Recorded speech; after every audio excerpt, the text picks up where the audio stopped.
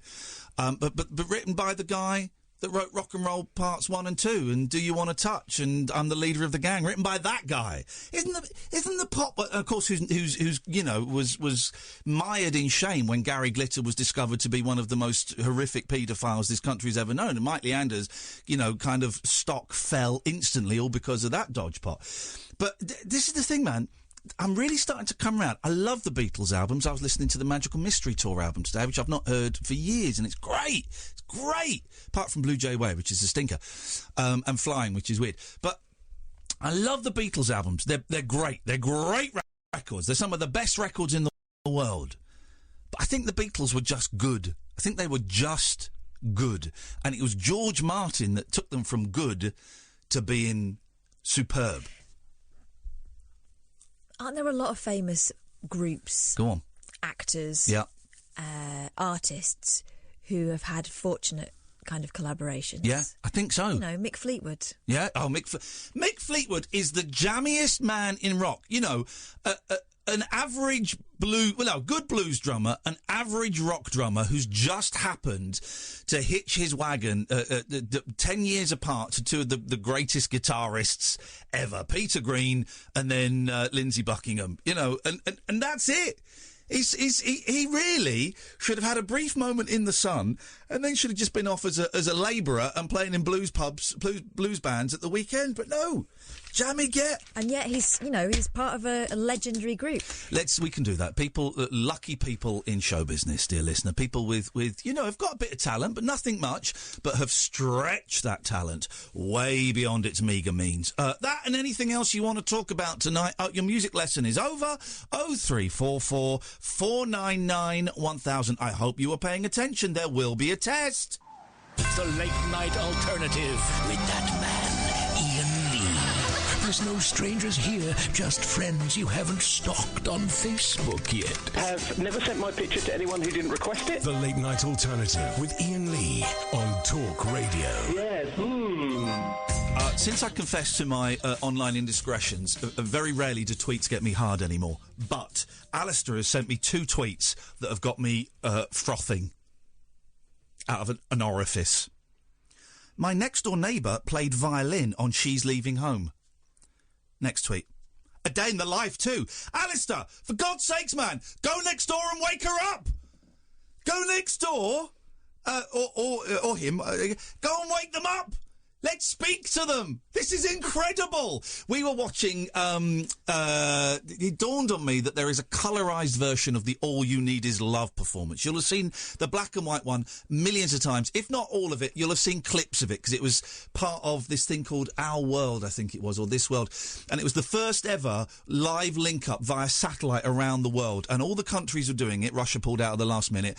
And it had an audience of 300 million. And the Beatles recording a new song was the British contribution. They weren't actually recording All You Need Is Love. The release version is significantly different. They were playing to a backing track and doing live vocals and I think live guitar as well.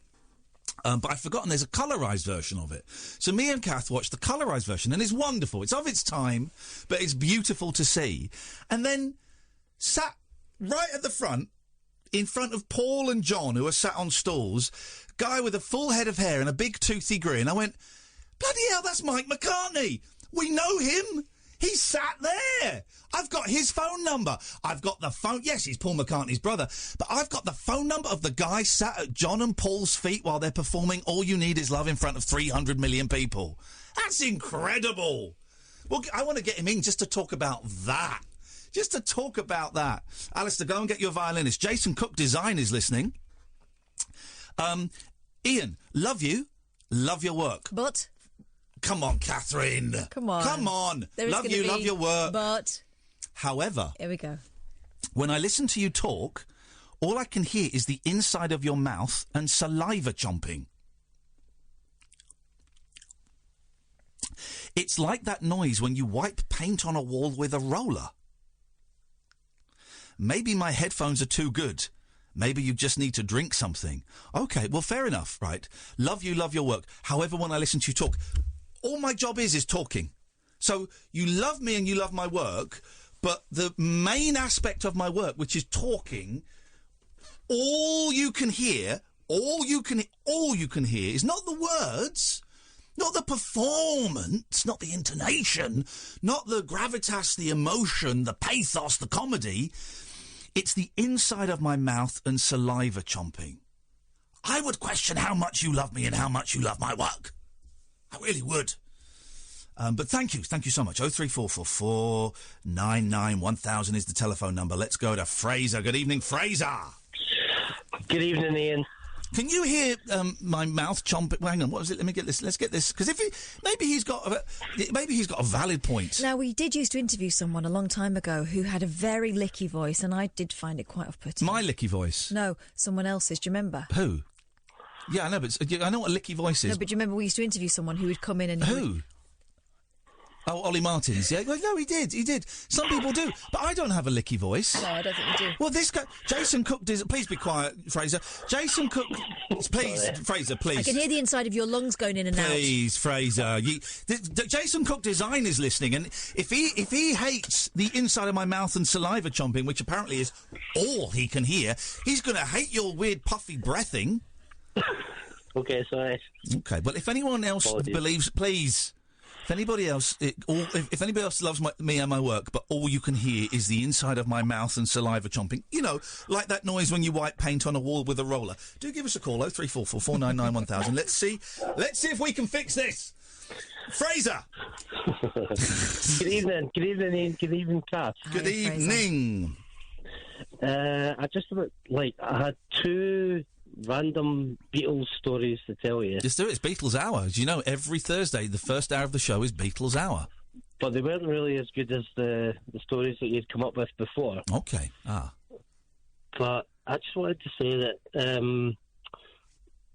when my mum was like 16 and I'm 43, she's about 69, 70 years old now. Are you about to tell us that Paul McCartney may be your father? Are you? Just that. No, but Fraser. I invented him. She managed to see them in Edinburgh when they came to Edinburgh. Yes, man.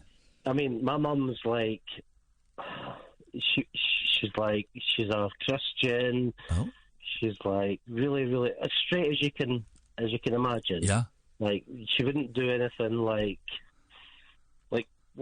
outrageous kind of thing. Yeah. But at the time she told me this story, when she lived in Edinburgh, she camped out on the street to wait for tickets for the Beatles that came overnight. Well, they were bigger than Jesus. We know that, so I can understand it. Yeah. And in those days there was no internet and that. So if you wanted a ticket to see the Beatles, you had to like queue for it in Edinburgh. Yeah, of course. So she snuck out her bedroom. And she waited all overnight, but our dad, my granddad, he was a policeman, so she was sitting on the street at 4 o'clock in the morning, and with her friends, and our dad walks past with, he's a policeman, he's a bobby on the beat, and he sees her camping out. Oh my God! He's like, and he's like, did he arrest your mum? Well, he told her to get back home and she refused. Good for her. So, yeah. So she did end up getting the tickets. She saw the Beatles, which I think is pretty cool. Yeah. My mum saw the Beatles. Here's the thing, and it is cool, man. And here's the thing, though. The Beatles did a lot of concerts in Britain in from like 61 to whenever they stopped, 65. And a lot of people saw them. My mum, I'm so envious of my mum, Fraser. My mum. I'm so jealous of her. Here we go. This is. Yeah. That was it. That's it. That's a recording live. My mum didn't see the Beatles. She tore the tops of their guitars as they left the place. Oh, no. And she also was involved in the vandalism of a van, which they assumed was the Beatles van, and they scribbled all over it in lipstick, a whole host of girls, and it probably wasn't theirs. Oh, some builders. Yeah. Oh, God, unlucky. Okay, so We've got. Can I just say? Yeah. Catherine and Fraser. So Alistair's tweets are great, right? So the first tweet is, my next door neighbour played violin on She's Leaving Home. A day in the life too. Now, Catherine, what would you interpret that to mean? It's from Alistair. My next door neighbour played violin on She's Leaving Home. Tweet number 1. Tweet number 2. A day in the life too. What would you interpret that to mean? I would interpret that to mean that they're a violinist Yeah. and that they talk about it a lot. The next door neighbour, yeah? Yeah. What would you interpret that to mean, Fraser, those two tweets? a fantasist. Yeah. Well, here we go. Alistair's third tweet. Ha! Should have said childhood home. Lovely bloke. Even let me play his very expensive violin. Sorry if I misled you. Not only did you mislead me, you bullshined me. The first two tweets, and this is now trolling, Alistair, and I will report you to the police for this. The first two tweets. My next door neighbour played violin on She's Leaving Home. That says very specifically the next door neighbour now. Third tweet, should have said childhood home. Sorry if I misled you. So what? The home you lived in 35 years ago. You, sir, should delete your Twitter account. You phone up and you apologise, or you delete your Twitter account and you never contact me again. You're scum. I've got one of those. I've got an Alistair. Yeah. Ball bag. He is Yeah, a it's a ball ball bag. My Alistair lie is that my neighbour is a New Zealand All Black. Oh, yeah. Well, I don't know him anymore. I knew him when he was 2 and he wasn't an All Black then. Thank you very much. Alistair, you're scum. You're the reason that we're having porn laws introduced into this country to stop perverts like you from defiling our once great nation. Fraser, I believe you had a second point you wanted to make. One more Beatles story, and you know, it's just so insignificant, but I want to tell you anyway. Yes. Me and my beloved wife went to see the bootleg Beatles. I don't know if you've seen them. Ian, I think you have, haven't you? Say that again, sorry, because I'm now getting lots of. Sorry, I'm getting more tweets about my voice, which is my living. Your Which tool. is my voice. Steady on. My voice pays my mortgage. I've seen the bootleg Beatles. I have never seen the bootleg Beatles. To my shame. To my shame. I've seen the Counterfeit Stones, and they were crap. They were really, really good. They're really, really old. They've been going for a while. So, yes, yeah, I'm not aware of them. John Lennon has obviously been a new addition because he was really, like, all the rest of them were maybe 40s, 50s. Sorry, hang on, Catherine. We know why. What? Because we watched the audition. No, that wasn't for the bootleg Beatles. Oh, right. Well, they were auditioning for a younger John, weren't they? Yes, but that was not the bootleg Beatles. There are many, many, many. Catherine really thought that she could chip in. And I'm going to have to right. chip All right, you well, up. it's still probably true. They've got a younger John. They auditioned him. We may not have seen it. Just call it an Alistair. We may not have seen if it's an Alistair. From now on, if a story has a smidgen of truth, there's a slight connection to something, it's called doing an Alistair. Yeah. You're absolutely right. It has to Catherine. be Well done. 10% truth, 90% bullshine. Fraser, I don't know if we got to the end of the story, but I'm losing the will to live. Thank you so much for your call. 0344 499 1000. Good evening, Jerry. Hello. We've got a tweet. There's a tweet here that says music is boring. What? Wow, that's from a fun person. Music is boring. This is the thing. Some people aren't into music. I mean, and when I say into it, I don't mean like obsessive, of course. I think being obsessive about music is primarily a middle-aged bloke thing, and I'm not that. But some people just actively don't like music. What? They just hear it as noise. Yes. I don't understand how someone could not like what? Maybe 5 songs that they've ever Music heard. is the best therapy for people. Well, I mean, it's physio's good. physiotherapy, Chemo. People brain injuries in this place have brought alive by music. Yes. He just don't know what it does. It works in memory. Triggers memory. I would rather have medical advice. Yeah. What is it? What is it? There's a brilliant Bernard Wright-on joke that Is it laughter is the best medicine? Yeah, unless you're asthmatic, and then it's Ventolin. It's a great joke. John Thompson, isn't it, Bernard Wright-on? Jerry, what can we do for you this evening? Just like say, Will, can I still attend Manchester? Sorry, what? You still coming to Manchester? Yes. The sun comes on. They bit spaced out the other night when I was phoned. Just didn't know what was going on. What's this guy saying? Is this He said guy... he was a bit spaced out the other night when he found us. Is this guy drunk? What's wrong with this guy? Has this guy been smoking weed? What the hell is wrong with this guy? Speak up, bro. I can't understand what you're saying, man. I thought I was speaking quite clearly today. I can't understand what you're saying. I'm pretending to be an a-hole American presenter. What the hell is this? What's wrong with this guy, man? What's your problem, man? Speak. Put the drink down, man, and speak properly. Yeah, you're coming on the Sunday. I've got you a couple of tickets. Your name's on the door. Thank you. You're welcome. Do you get a beef burger this time? No, you do not.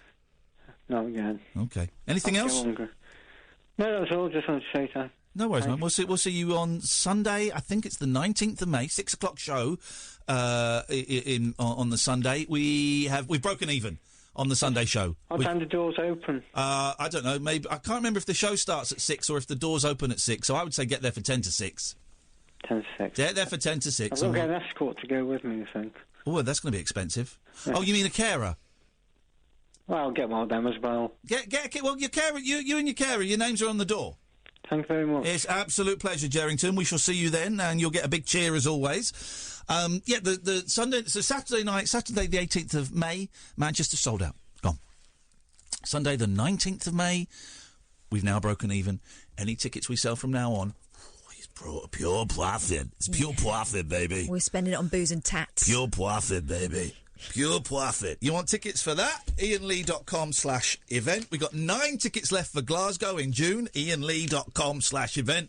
And I think there are about 4 tickets left for Brighton a week Saturday. IanLee.com/event. The late-night lip service for lovers, loners, and lounge lizards. Where exactly is your accent from? The late-night alternative with Iain Lee. I've forgotten your name already, excuse me. On Talk Radio. This is who cuts the papers, the stories out of the paper, leaving and then sticks them to sheets of paper for. What a project! Oh, they're colour photocopies. Some thicko presenter. Which thicko presenter needs the stories to be cut out of the newspapers, therefore making the newspapers in the office useless, and then have them colour photocopied onto bits of paper? Why are we colour photocopying? What a waste of paper, what a waste of ink, what a waste of talent. I'm going to find out who it is, I'm going to slap him.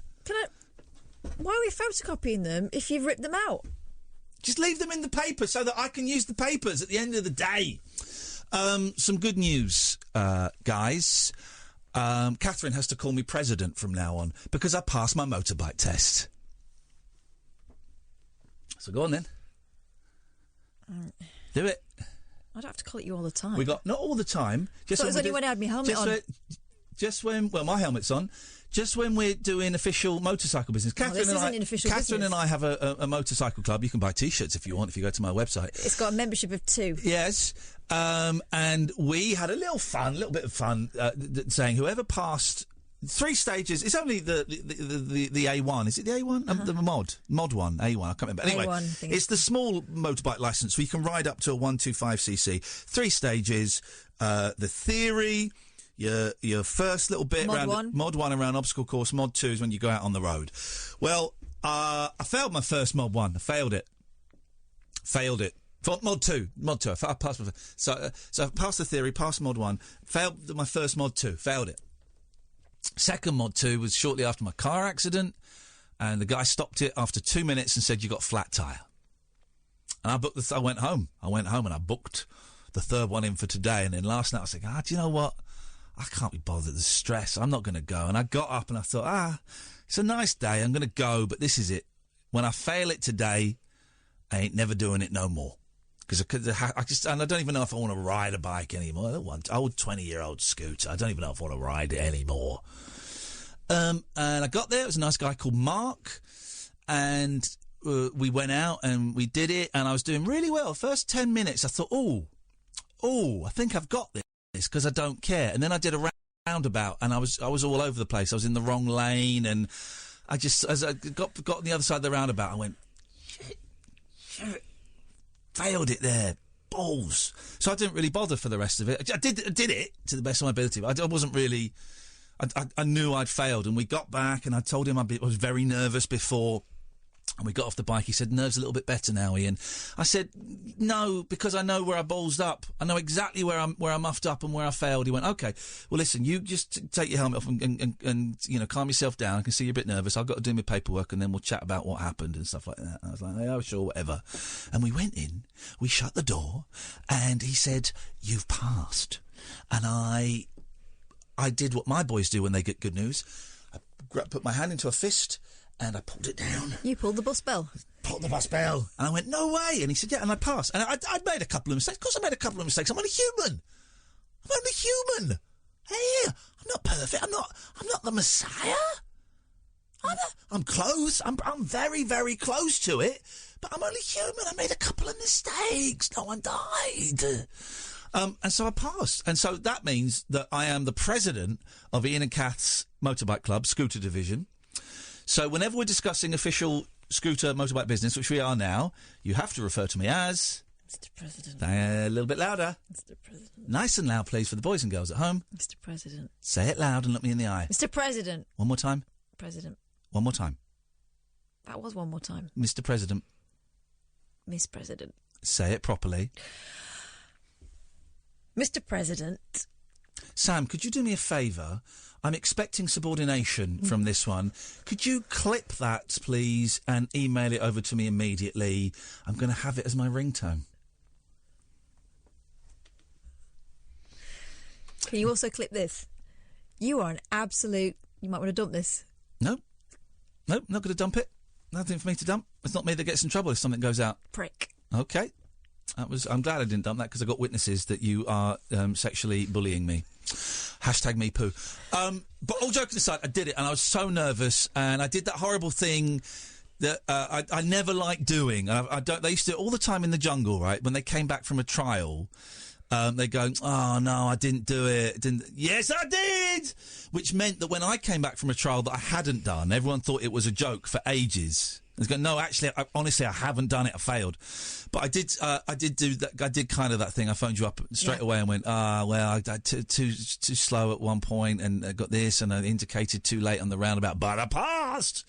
And I'm thrilled. I'm so thrilled. You know how nervous I was and how I wasn't even going to tell you I did it and you kind of tricked me into telling you what I was doing on Thursday. By asking you what you were doing. Yeah. And Tricks. I knew tricksy. I knew that if I'd lied, you'd have known that I was lying because I can't get a lie past you. So I did it. So now you just need to do the mod 2. Are you gonna do it? Yeah. What are your thoughts on it? Because you had gone off it a little bit. I'd only gone off it, kind of because of what happened with the car accident. Yeah. It's made me very conscious. I wasn't even there, but I just, having seen. Yeah. But yeah, I want to do it, especially because now, I think the weather's going to go cold again. But today was beautiful scooter weather. Today was perfect for it. Today was perfect for it. And I feel a bit stupid at my age. 47. I'm not 47. I'm 41. Am I? Yeah, 41. Am I? Yeah. Are you? Yeah, 41. Okay. Damn it. I feel a bit stupid riding around with an L plate on at my age. I know that no one else can tell. But I know. There's a real satisfaction that going home, and they're stuck on very, very well, so there's still bits stuck on there, but going on and peeling off... Well, I don't think they expect people to be riding those bikes and they're not learning. Peeling off the L plate and just seeing how clean it was underneath, and it's a real...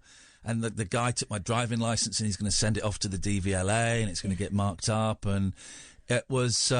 it's horrible and it's stressful, and, it took me I'm less stressed attempts. about the idea of... Because I don't mind riding my bike and I'm quite brave on it.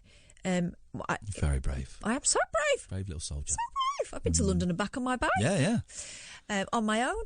Don't even care. Yeah. But this cones thing was what got me, and I got very nervous about that. And I suppose that's because it's like precision and the sort of driving that you never really need to do again, but it's to show that you can do extremely sort of fine movements. But I think I'm all right with the hour's ride. My thing that I failed on the first time, and I got a couple. I think you get 2 or 3, bad, minor marks in different categories. And if you get 3 or 4, or maybe 5 in that category, then it becomes a major mark, which means you fail.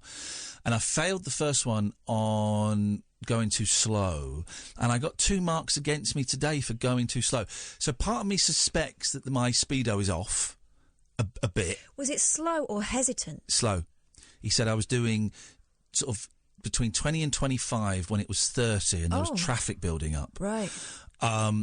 And the thing is, when it was 30, and I said, was it when it was 40? Because there was a road, there were two roads when I didn't know if it was 30 or 40. So I stayed at 30. I wasn't going to take a chance. I couldn't see a sign, and I wasn't sure. So I said, was it when the road was 40? He said, no, it's when it was 30. And I know that on every road that was 30, I was going up to 30. A couple of times, according to my speedo, I went to 32, and I had to slow myself down a little bit. So my speedo must be off. I wonder whether it is, yeah. Must be off. But anyway, who cares? I'll do what I want now. I can give you a backy. Have you got Sam. 2 pegs? Huh? Have you got foot pegs? Yeah, I've got foot pegs. You haven't in yours, have you? I've got one. I need to get another one. I've got 2 pegs. I'll give you a backy. Just make sure you don't sit on my helmet. I'm not an acrobat. I'll give you a backy. All right. You seen that video that's doing the rounds on, I don't know where it was actually, on Twitter, of that guy riding a big motorbike, but like really tipping it back and then scraping the floor? Have you seen that? What, with his fairing? Sorry? Is he hitting the floor with his fairing? His fingers? No. You know what fairing is? No, I don't. You know where your battery is? Have you changed your battery yet? No, of course not. My bike is working fine. Did you not charge it over the winter? No, of course not. All right. Well, you have to go underneath your fairing. Okay. I'll show you. No, he's touching the. I'll show you the video in a bit. And also, have you seen the video of the Turkish guy holding on to outside pubs, the big umbrellas that are on those things? The guy flying. And it takes off, yeah? Fake. What? I reckon it's fake. Have you seen it? It's fake. Because they're weighted, aren't they? It's fake. It's fake because he goes right up, and then just as he goes up, the film stops. It goes all fake. He's been lifted up by a crane. Tell you what. Watch it again. Watch it. You watch it now, Sam, and then when you've watched it, you come on and tell the listeners, my listeners, Catherine's listeners, your opinion. Fake. Tell you what's not fake. The Pope not liking people going for his ring. Sorry? Yeah. Have you not seen that video? No. So the Pope's doing an audience with. Yeah. And an audience with Les Neil Dawson Diamond, and stuff. And they're all lining up to see You him. went for Diamond, I went for Dawson, both beginning with D. Isn't that amazing? Because divinity, I suppose. Anyway, so they're all lining up to see. Were they the dancers with that little kid with the curly hair? Good one. He's massive now. Have you seen him? He's properly ripped. Well, because that was like 20 years ago. Anyway, so the people are... Hang on, Sam's about to give us his opinion on the Turkish guy being lifted up by a crane. Yeah, I'm watching it a second. Now you say it, there's too much out of shot that you can't see. Yeah. So, Fake, isn't it? Yeah, I think it is. Thanks, Sam. It's got to be. Also, why would they be filming that? Yeah, it's fake. And then the camera just stops. It's fake. Yeah, It's fake. exactly. Yeah, and they just replay it 3 or 4 times in slow motion Fake. just to try and drill it home. Thank you, Sam. People are queuing up to see the Pope. Yeah. They all go and he extends his hand. And then when they go to kiss his ring, he whips his hand away. He doesn't like it? No. Why? Germs, apparently. But do they know the joke about kissing someone's ring, don't they? They know that we're all thinking bumhole. When you kiss the Pope's ring, we're all thinking the bumhole. They don't think about bumhole, they're holy. Ring, people. it's like, they're Catholics. For so many reasons they're thinking about bumholes. Either to stop having babies... Right, okay. Or choir boys. Oh. I'm not even joking. I know. It's rife. That's the thing. It's rife. Also, the not all of them. Hashtag not all Catholics. Not all Catholics. I'm being ever so slightly flippant, but there is obviously an issue with both things going on in there. But not all Catholics. I would never.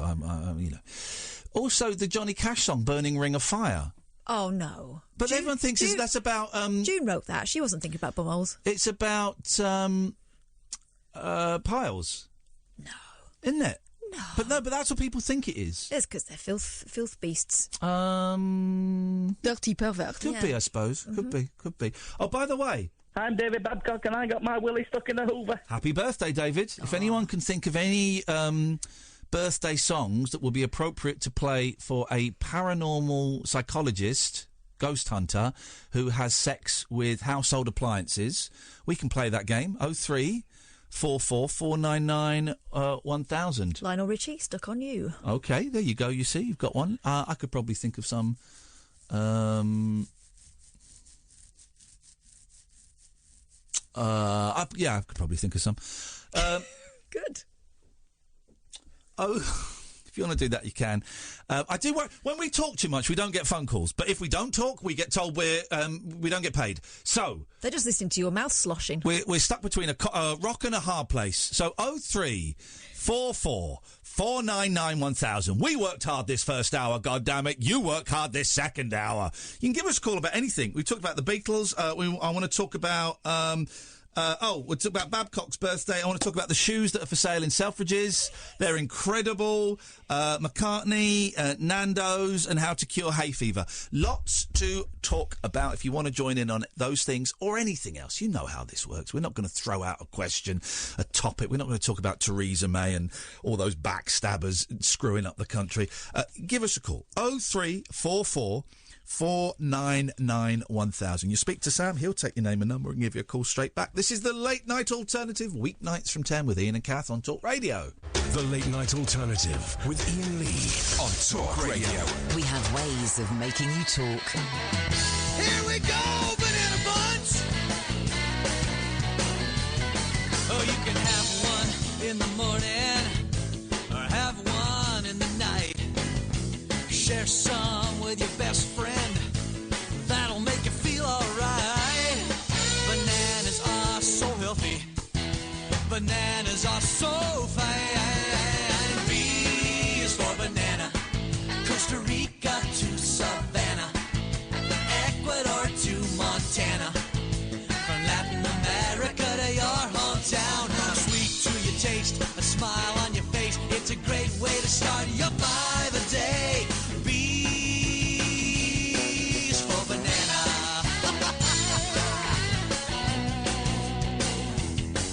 I'm loaded with all the good stuff, like fiber and vitamin C. A big yellow bunch of potassium, and I give you lots of energy. Bananas are delicious. Bananas are so easy to eat. B is for banana. Costa Rica to Savannah. Ecuador to Montana.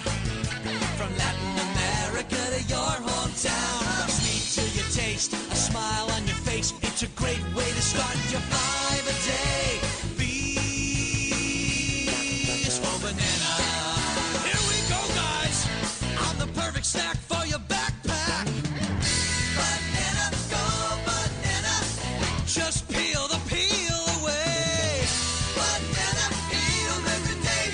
Makes you feel good when you work or you play. I'm your favorite, make no mistake. B is for banana. Costa Rica to Savannah. Ecuador to Montana. From Latin America to your hometown. Sweet to your taste, a smile on your face. It's a great way to start your vibe a day. B's for banana. Oh, yeah. Look at the dress. Late Night Alternative, Iain Lee and... I'll get myself a headache there. I genuinely did. Late Night Alternative, Iain Lee, Catherine Boyle.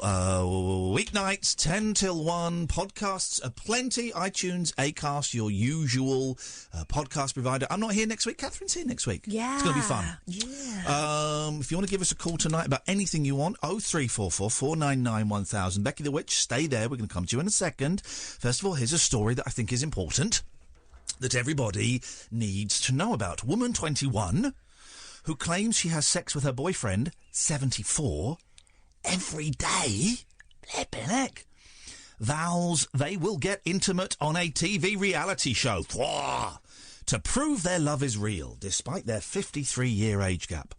A couple with an age gap of more than half a century who have sex every day have entered a reality TV show where they plan to continue their daily lovemaking on the programme.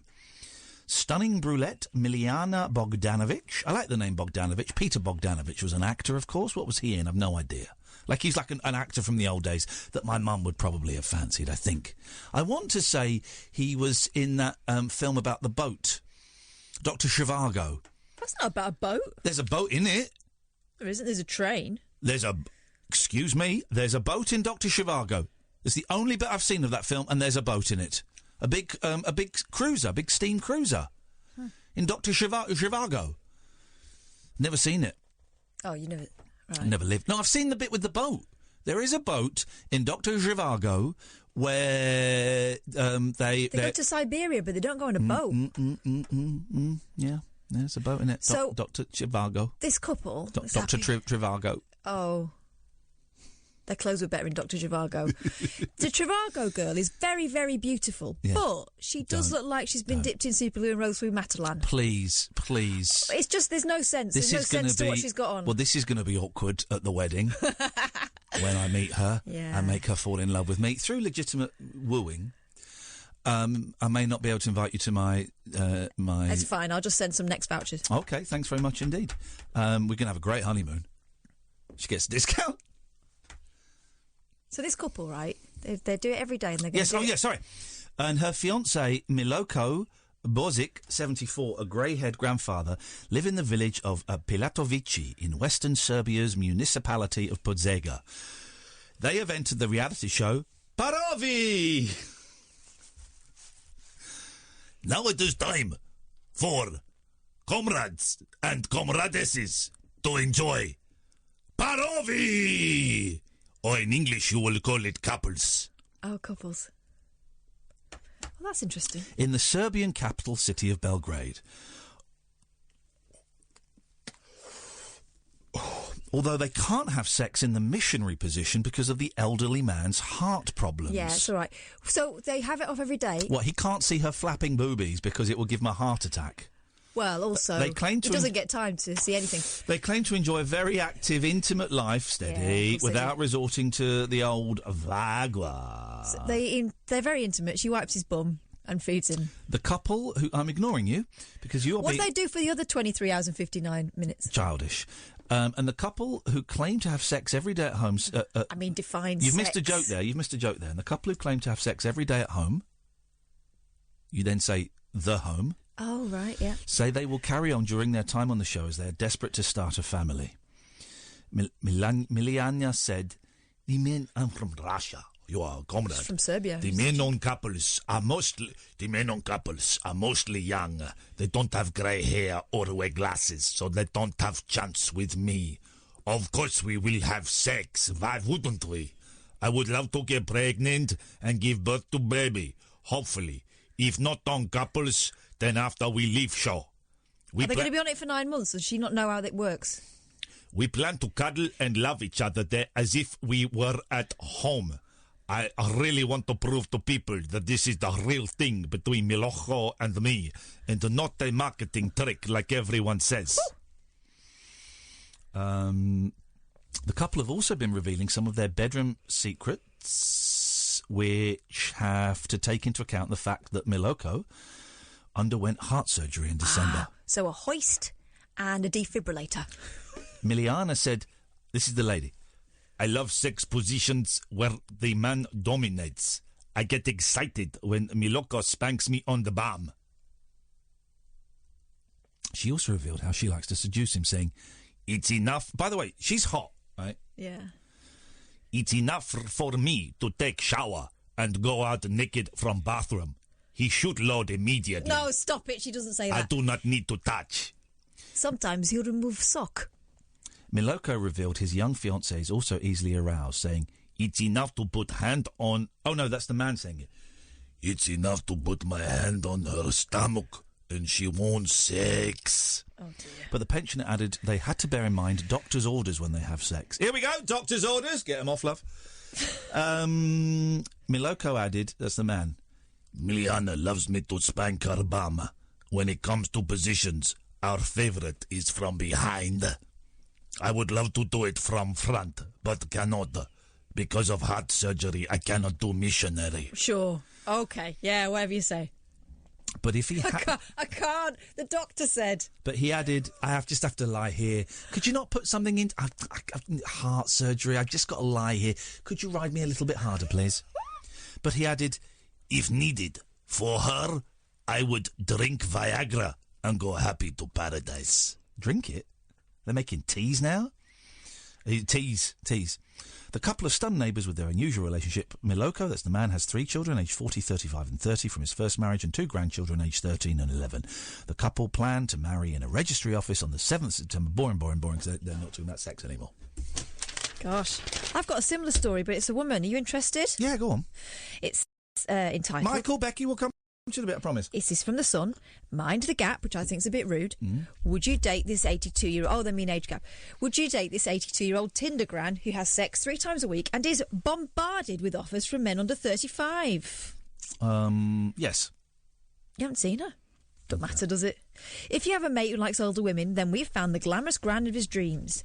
Hattie Retroage, I'm guessing not her real name, is 82, goes on 3 Tinder dates a week with toy boy lovers, decades her junior, and claims, and I'm quoting this directly, I've never met a man Do the voice. I've never met a man who doesn't want to F me. She actually said that. She told female men her age weren't able to please her in bed because they're not adept at giving women orgasms. Oh, the New Yorker. They're not adept at giving women orgasms. The New Yorker, who's been single for 35 years, normally dates blokes in their 50s and says sex isn't always a guarantee. Hattie said, we go out for a drink, and if the chemistry is right, we go to my apartment, and if not, then we just leave each other. She once put an ad in the paper saying she wanted to sleep with men under 35 and was instantly bombarded with requests. The self-confessed cougar and mum of 2, who has 3 grandkids, is a former dancer and now works as a life coach and writer. Hattie split from her ex-husband in 1984, then in her 50s, because she felt he hadn't worked hard enough to get her kids into college. He hadn't worked hard enough to get her kids into college. And she's got some blunt advice for women following the menopause. She said, the sex tip I'm giving people is to masturbate, for God's sake. God. You must keep the engine going whether you feel like it or not. Keep it alive. Hattie also loves porn and recommends congratulating your partner when he's aroused. Well done, well done. As well as swimming and fitness classes to keep fit. She says her daughter, Rana, 53, is amazingly supportive, but her son Josh, 57, and his wife hate it when I talk about sex. Earlier this week, we revealed Gambia has become a sex paradise for British grands that makes Magaluf look tame. Yeah, I saw that, yeah. Flippin' heck, that's the place, is it? Yeah. So, yeah, there you go, Hattie. And there's a little picture of Hattie. She looks a bit like Blanche from the Golden Girls. How many boobs has she got? I can see 4. Well, I mean, some people are into that. I can't work that out. She's wearing a swimming costume and tights. Classy. Ooh. There we go. Right, enough of that. Oh, God, OK. There's a picture of her dressing a man who looks like a thumb. All right, we'll have a little break. We'll come back. We'll speak to Michael. We'll speak to Becky the Witch. We could be speaking to you, dear listener. 0344 499 1000. This is Talk Radio. Set free your mind. Let your fancy take flight. Conversation gets curiouser by the glow of moonlight. The Late Night Alternative with Iain Lee on Talk Radio. 0344 499 1000. Kath, you all right? What's wrong? Just caught wind of you. Okay, well that's okay. Well, that's fake news. It's fake news. It's not fake. It's old news, unfortunately. Okay, all right. I'll explain that. Okay. Fetid. Calm down. Let's go to Michael. Good evening, Michael. Good evening, Ian. What can we do for you on this most holiest of Thursdays? Well, of this most holiest of Thursdays, I have one question and then a little game if you're willing to play. Oh, mate, we're in. This is what we live for, yes. Have you played Lego Pirates? No. What is it? Off of the Lego games. I know. Off of the Lego games. That's such a great phrase. What do you mean, like the video games? Yeah. I've not seen Lego Pirates. No, my boys love all that stuff, but no. I've not played a Lego game before, but it's really good. I like the Lego games. I like watching my boys play them, although they're starting to get a bit bored of them. Tell you what we were playing today on the PS2, SpongeBob SquarePants. I bought 25 PS2 games for 20 quid, or was it 20 games for 25 quid? Either way. And there's loads of stuff. SpongeBob SquarePants we were playing today. Oh, it was great. But no, I've not played Lego Pirates. I've played all the Lego Star Wars and Lego Indiana Jones and all of that stuff, but not Lego Pirates. Well, I've been playing it with my stepson, and it's absolutely brilliant. Next, would you the quick game if you would like to play? Is it Lego Pirates? I'm in. No, we could do that. Although I'm having a bit of a celebrity party at the moment. Yes. Although there's no music because my missus has a laptop and I couldn't put any background on. Okay. So I'll bring a celebrity up to the phone, and you have to guess who the celebrity is. Okay, hang on a second. Well, hang on a minute. Let's get some party music. We need some. Yeah. Hang on a minute. Let's get some party music. Hang on a minute. Everyone, calm down. For crying out loud. Here we go. Let's get. Here we go. Right, Mrs. Mills, go on. Okay, so I'll hand the phone over now to one of my celebrity guests. You have to guess who it is. Beautiful. Okay, here we go. I'll just hand the phone over now. Thank you, man. Okay, you ready? Yeah. Michael's handing the phone over. Hello, yes. Sean Connery. Oh my God, I used to be in the movies. Yes, it's me, Sean. I'll just hand the phone back to Michael. Hang on, Sean Connery. I'm Sean Connery. What are you doing? Okay, Sean. Hang on a minute. You've got a fake Sean there. That was quick. You've got a fake Sean there. Hang on, you ready? Next one. I can't hear Coming you. up. Hang on, wait a sec. He's too busy in his hand the phone character. over. You ready? Yes. Yeah. I need to buy a tournamental for my child. He sounds like Emo Phillips. Yeah, but I think it's supposed to be Arnold Schwarzenegger, is it? I'm the governor. Governor, dickhead. Yeah, Arnold. Okay. Is this a recording? Okay. No. All right, I've got another. This one's really difficult. Okay. Okay. Okay, you ready? Okay. Come here. Hey. I'm Alan Carr. Who was that? No idea. Was it Justin Lee Collins? No. Well, Okay, I've got one. Go on, let's go. I'll have a bag of chips and a can of Tizer, please. Hang on. I'm Roger Moore. I've got one. Go on. Go. What the hell is going on? I was told I was coming to like a palace with all the finest celebrities. Sanjeev Bhaskar. No. And all I got is you guys. I never heard of you. Yeah, Jackie. Is that? Yeah, Jackie. Okay, so someone with a penis in their mouth. Kinda. Okay, again, I go back to Sanjeev Bhaskar. I had a lot of work done to make me look so beautiful. So someone who's into property building. Glamorous. Some friends in the mafia that are with me right now. I'll just hand the phone over. Okay. Oh God. Yeah. Come here. Yo, Joey, there's a problem here. We gotta tell the boss. Catherine's not doing a very good impression of you. Says this guy! Says this guy, I'll come kick your ass. I'll get one of my boys to come over there. They're gonna kick your lily white ass in the next week. No, the boss is not gonna be very happy with this. Your boss. I wipe my ass on your boss. Phone back, please. Yeah, thank you. He gets a bit feisty. Okay, Michael, thank you for your call. Some kind of Mama Duke. What just happened? No. Very famous mother, if anyone was trying to play along at home. It was Jackie Stallone. Well, obviously it was Jackie Stallone, a very famous woman. Bend over, let me read your ass.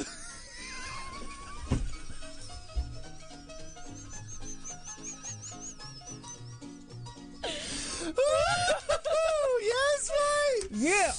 Jackie. Okay, all right. And just put that spotlight back on me. Thank you. Let's go. Let's go to Becky. I like this music, by the way. Becky. It's Becky. By the way, Monday's show is being hosted by Jackie Stallone, so that's going to be. Is. Get your ass kicked in now. Let's go to Becky the Witch. Good evening, Becky. Hi. Hi, Becky. Sorry you've joined us just as the LSD is starting to kick in. You should have spoken to us 20 minutes ago when we hadn't come up yet, but now my eyes really are bobbling. Are you sure it's LSD or something I might have slipped into your drink earlier? A witch's brew. She's put a spell on us. How are you, Becky? I'm fine, thank you. Good. What you got for us tonight? I was just going to ask you, really, how the spell worked for you. It worked. We cast a spell. Was it last week or was it this week? I get confused by time. It was last Wednesday. Wednesday. Hot love spell. We cast a spell to create love. To create love, not like filthy love. No, you know, not naked. Not naked. Yeah, not bum love. It was just. Stop mentioning nasties. It was just to create a feeling of love around the thing. We had at least 3 people tweeting us saying it had worked for them. We didn't have anyone tweeting us saying it hadn't worked. No. And we had about 3 or 4 people tweeting saying it worked. And I have had pretty good week since then. I've passed. I've got a year clean. I've passed my motorbike driving test in 36 minutes. It's my cat's 20th birthday. I'm having things seem to, the spell seems to have worked. Yes, I've had a good week myself. Yeah, go on. On the whole, I've had a good week. I've had a few downs, but can't blame that on me. That's nothing to do with my spell. No, would have been worse without the spell. Would have been worse. Not blaming anything on the spell. All I'm saying is that yes, it works, and noticed as well the tweets that people have sent. Yeah. Here's the thing. How do I make money out of my obvious skill? Oh, you make money. Oh, I've got the gift. I've got the gift. I want to monetize it now. Well, you know about karma, don't you? Yeah, that's when you meditate and you get karma. Yeah. I'm feeling calmer than I was a while ago. Yeah, I know karma. Of course I know karma. I'm a bright guy. Very bright. Spiritual man. Very, very bright guy. So I'm calmer now, so I'd like the money. No, I mean, what you bring into the spell, what you want from the spell, you need to take out of the spell to, get what you want. So. Okay, so... If you want a money spell, that's all... It's different. That's a different... Well and good, but something bad could happen to help could something balance that out. And well, get exactly. Money. Would the bad thing have to happen to me, or could the bad thing happen to someone else, like Katherine? It could happen to someone else. Okay, yeah, that's great. I'm up for that. I'd be fine, but I would get money. It might not be Katherine though. But I would get money. Well, what about if it happens to someone that you like? Yeah, in your family or whatever. You know. I'm trying to think. These are the things that you need to take into consideration, Ian. I'm prepared to do that deal. Yeah, let's do it. Oh, wow. Okay. I want money. I want a lot of money. Yeah. And if Katherine gets a cold or a bad haircut, then that's what we're talking about, right? I don't actually dabble with money spells and stuff like that, so no, that's not the sort of thing that I do. Okay. I deal with. That's a shame. That's a shame. Sorry. That's a shame, Becky. We'll get it You'll off. have to tweet out for another witch for that. I'm sorry. I sent a tweet out for an evil witch. We've had a nice witch, and she was great. It's not evil doing money spell. It's just greedy. A greedy witch. No, it's not. No, it's not necessarily greedy. It's just grasping. Grasping. Yeah. Grasping. Yeah, Catherine's right there. Yeah. It can be very grasping, and also, as I say as well, it can cause problems. Yeah. Okay. I mean, do you really want what you think you want? Yeah, when you get it, you might not want it. I want some money. I want money. That's what I want. I want a lot of money, and I want it now. It's never enough. Never enough. All right. Well, Becky, I won't do a money spell then. Not in public. Okay. I will keep that private. But let's just say, when I come back smoking, I really want to smoke a cigar. Don't. And you see what I'm dealing with, Becky? Yeah. I just want to someone who understands addiction. No, don't, because you don't dabble. I just want to smoke. You'll start with a cigar, then you'll be lighting a flipping didgeridoo. Imagine a didgeridoo packed with baccy. Exactly. It all starts with a cigar. Okay, all right. Okay. No, I understand addiction myself. Yeah. I did some drugs in my early 20s, late teens, so Yeah. Oh yeah. Listen, drugs aren't cool, but cigar isn't a drug. Cigar isn't a drug. It is a bit, yeah. It's a drug for pussies, right? I did much harder stuff than cigars, All right. so I can do cigars standing on my head. Okay, let's flash forward 10 You days. should have seen what I was shoveling into me. All right, Becky. Hey, listen. Thank you so much. I'm only joking about the money spell, of course. Yeah, I know. I understand. He's not. But I am going to be sacrificing a goat tonight at midnight. I am. Oh, cool. Becky, thanks so much. See if you can cast any demons as well and let me know. Oh, God, she's outrageous. I will do, Becky. Thanks for your call. Take care. See you soon. Bye-bye. There you go. It's Becky. Becky is our witch. She's our witch. She's a good witch, and that's our witch. 0344 499 1000 is the telephone number if you want to give us a call. This is the Late Night Alternative on Talk Radio. Stimulating nightly emissions guaranteed to open your eyes and your mind. Oh, my word. The Late Night Alternative with Iain Lee on Talk Radio. 0344 499 1000 is the telephone number if you want to give us a call. This is nice. Quiet on the phones tonight. That's your problem. Deal with it. I'm fine. They're all at David Babcock's party. Exactly. A Tesco delivery man. Okay, let's see if we can hear this. Hang on, let's see if we can hear this. Hang on a minute. So this is a Tesco delivery man. Oh, I've got to go through the bloody adverts. Oh, jeez. Here we go. Oh, whoa. Get out of town. You're nothing to do with us, you pieces of trash. So this is a video of a Tesco delivery man, but I'm confused as to why he was being filmed. But let's see. Apparently he says something funny at the end, but I'm confused. Again, I'm thinking, is it a ring? Is he on a ring? Is that why? Is he on a ring? Is he on a ring? One of them doorbells that films you. Is it I don't know. Let's have a go. Here we go. Let's have a. Here we go. Simon is from Tesco's. I'm just running early. I can be with you in about 5 minutes. Hopefully you're there. All right, love you. Sorry. Oh, that's good. Here we go, Simon. Here we go. Simon is from Tesco's. I'm just running early. I can be with you in about 5 minutes. Hopefully you're there. All right, love you.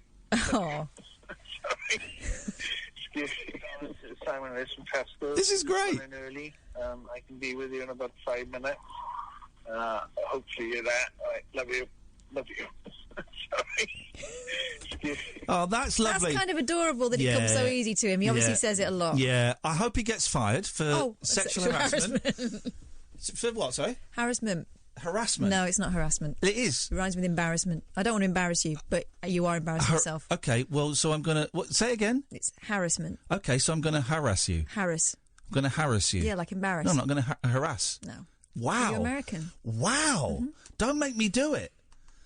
How? Don't make me do it. You've never won any of these pronounced. I know this one. Harassment. So what are you saying? Harassment. Okay. Get the English pronunciation. Yeah, I got it. Because the Americans do it wrong. Got it. Here we go. Harassment. No, wrong. Mate. It's wrong. Mate. I'm so sorry. This is published by Collins Dictionary. They're wrong. They're not wrong. They are wrong. How to pronounce harassment in English? British English. No. Harassment. No, it's not harassment. Oh, buddy! Oh, it's incorrect. Go on. I'll put my feet up. Let you tell me why. It's harassment. You tell me why Collins Dictionary. I don't know why they're pandering to morons, but that's incorrect. So it's harassment, and it's controversy. It's not controversy. So you're welcome, guys. Well, you know what we do in these situations. We take 10 calls. Doesn't matter what they say. They might be wrong. Listen to Nigel Farage here. He's being shown that Brexit is a dog's dinner and he's still going, it's the best thing. This guy. The thing is, I love English. I'm a proud patriot, so I speak English properly. Okay, I know she is because I've seen her tattoos of Margaret Thatcher and the Queen on her tits. You've not seen my tits. I've seen the tattoos which you've shown proudly. You've proudly displayed them, the nipples and noses. Oh, God, can you imagine? Yes, I can. Well, stop it. We'll take calls straight to air. First 10 calls. Is it harassment? It's harassment, mate. Or, as she says... What do you say, Sally? Harassment. Harassment. 0344 499 1000. We'll get If any of you come on and say the correct pronunciation, you'll be immediately disqualified. Okay, we're going to get some messages now. 0344 499 1000. Call straight to air. Harassment or harassment. Away you go. Give us a call. Please don't swear when you go straight to air because the delay is broken.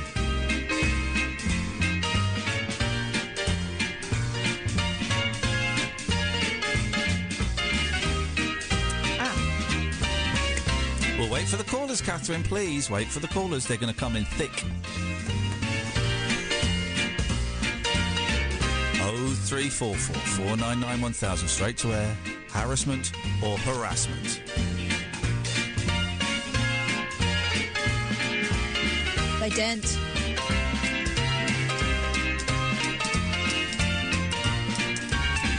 They're thinking, well, we won't call in because there'll be so many calling in to support Ian that please pick up the phones, guys.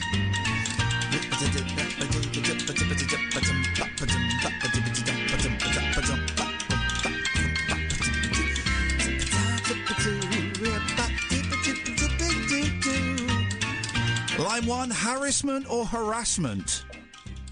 Harassment. Harassment? No, it's not what she's saying. Please be quiet. I'm trying it. It's a bad line. Harassment? No. Harassment. Okay, Correct. that's one for Catherine. Let's go to line 2. Line 2, harassment or harassment? Harassment. Harassment? Harassment.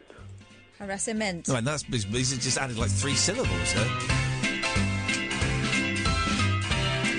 Line 1, how do you pronounce that word, please? Harassment. Thank you. Incorrect. You just embarrassed yourself. You just embarrassed yourself. Line 2, please. How do you pronounce it? Harassment. Thank you very Wrong. much indeed. Thank you. Take names, please, because I need to send the English police round. English police, you're so racist. You're telling me that the black police officers aren't English? What? Is that what you're I saying? never said that. Outrageous. Oh, you're weird. Line 1, how do you pronounce that word, please? Harassment. Thank you very much You'll indeed. be gone come Brexit. There we go.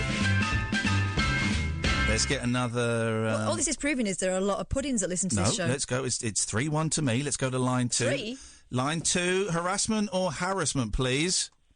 Harassment is American English. No, It's incorrect. harassment. Incorrect, Thank Ray, you, which is thank why I you, blocked you. Thank you, thank you, thank you, Ray. Let's go to... He's actually correct. He's incorrect. I'm looking at the British Library saying that there's been a phonological change. A phonological change? Line 1, harassment or harassment, please? Minge bag. Okay, that's... I told you the delay I know wasn't what your working. name is.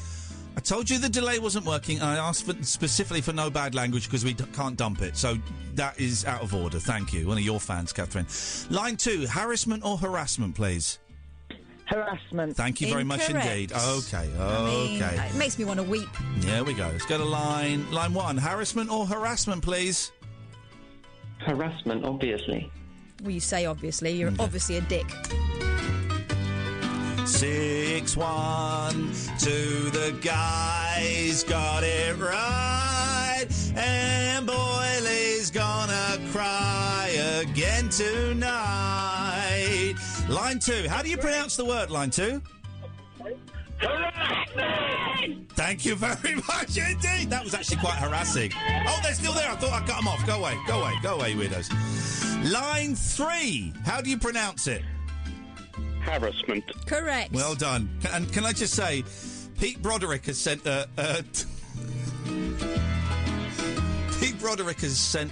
tweet. I've just spotted another one, Pete. We managed to get the dump working for that. Come on, Pete. That's a little bit below the belt. Let's go to line 1. Harassment or harassment?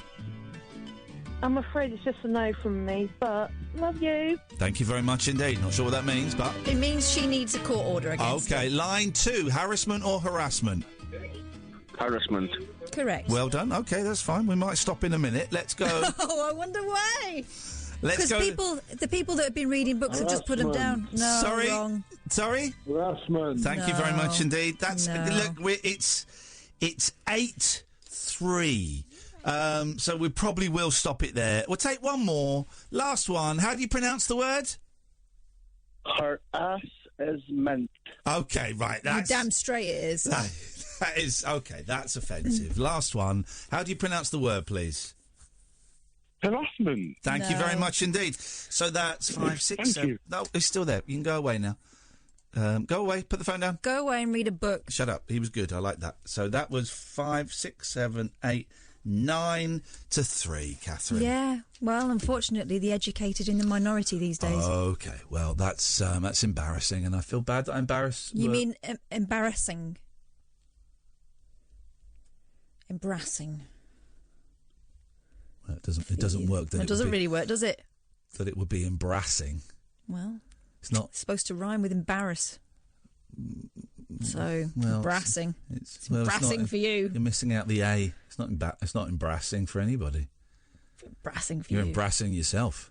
Let's play the ads, please. The radio show for people who know the best part of the day is the night. The Late Night Alternative with Iain Lee on Talk Radio. We'll get you talking. Peter Broderick tweeted, "This radio station is full of winkers."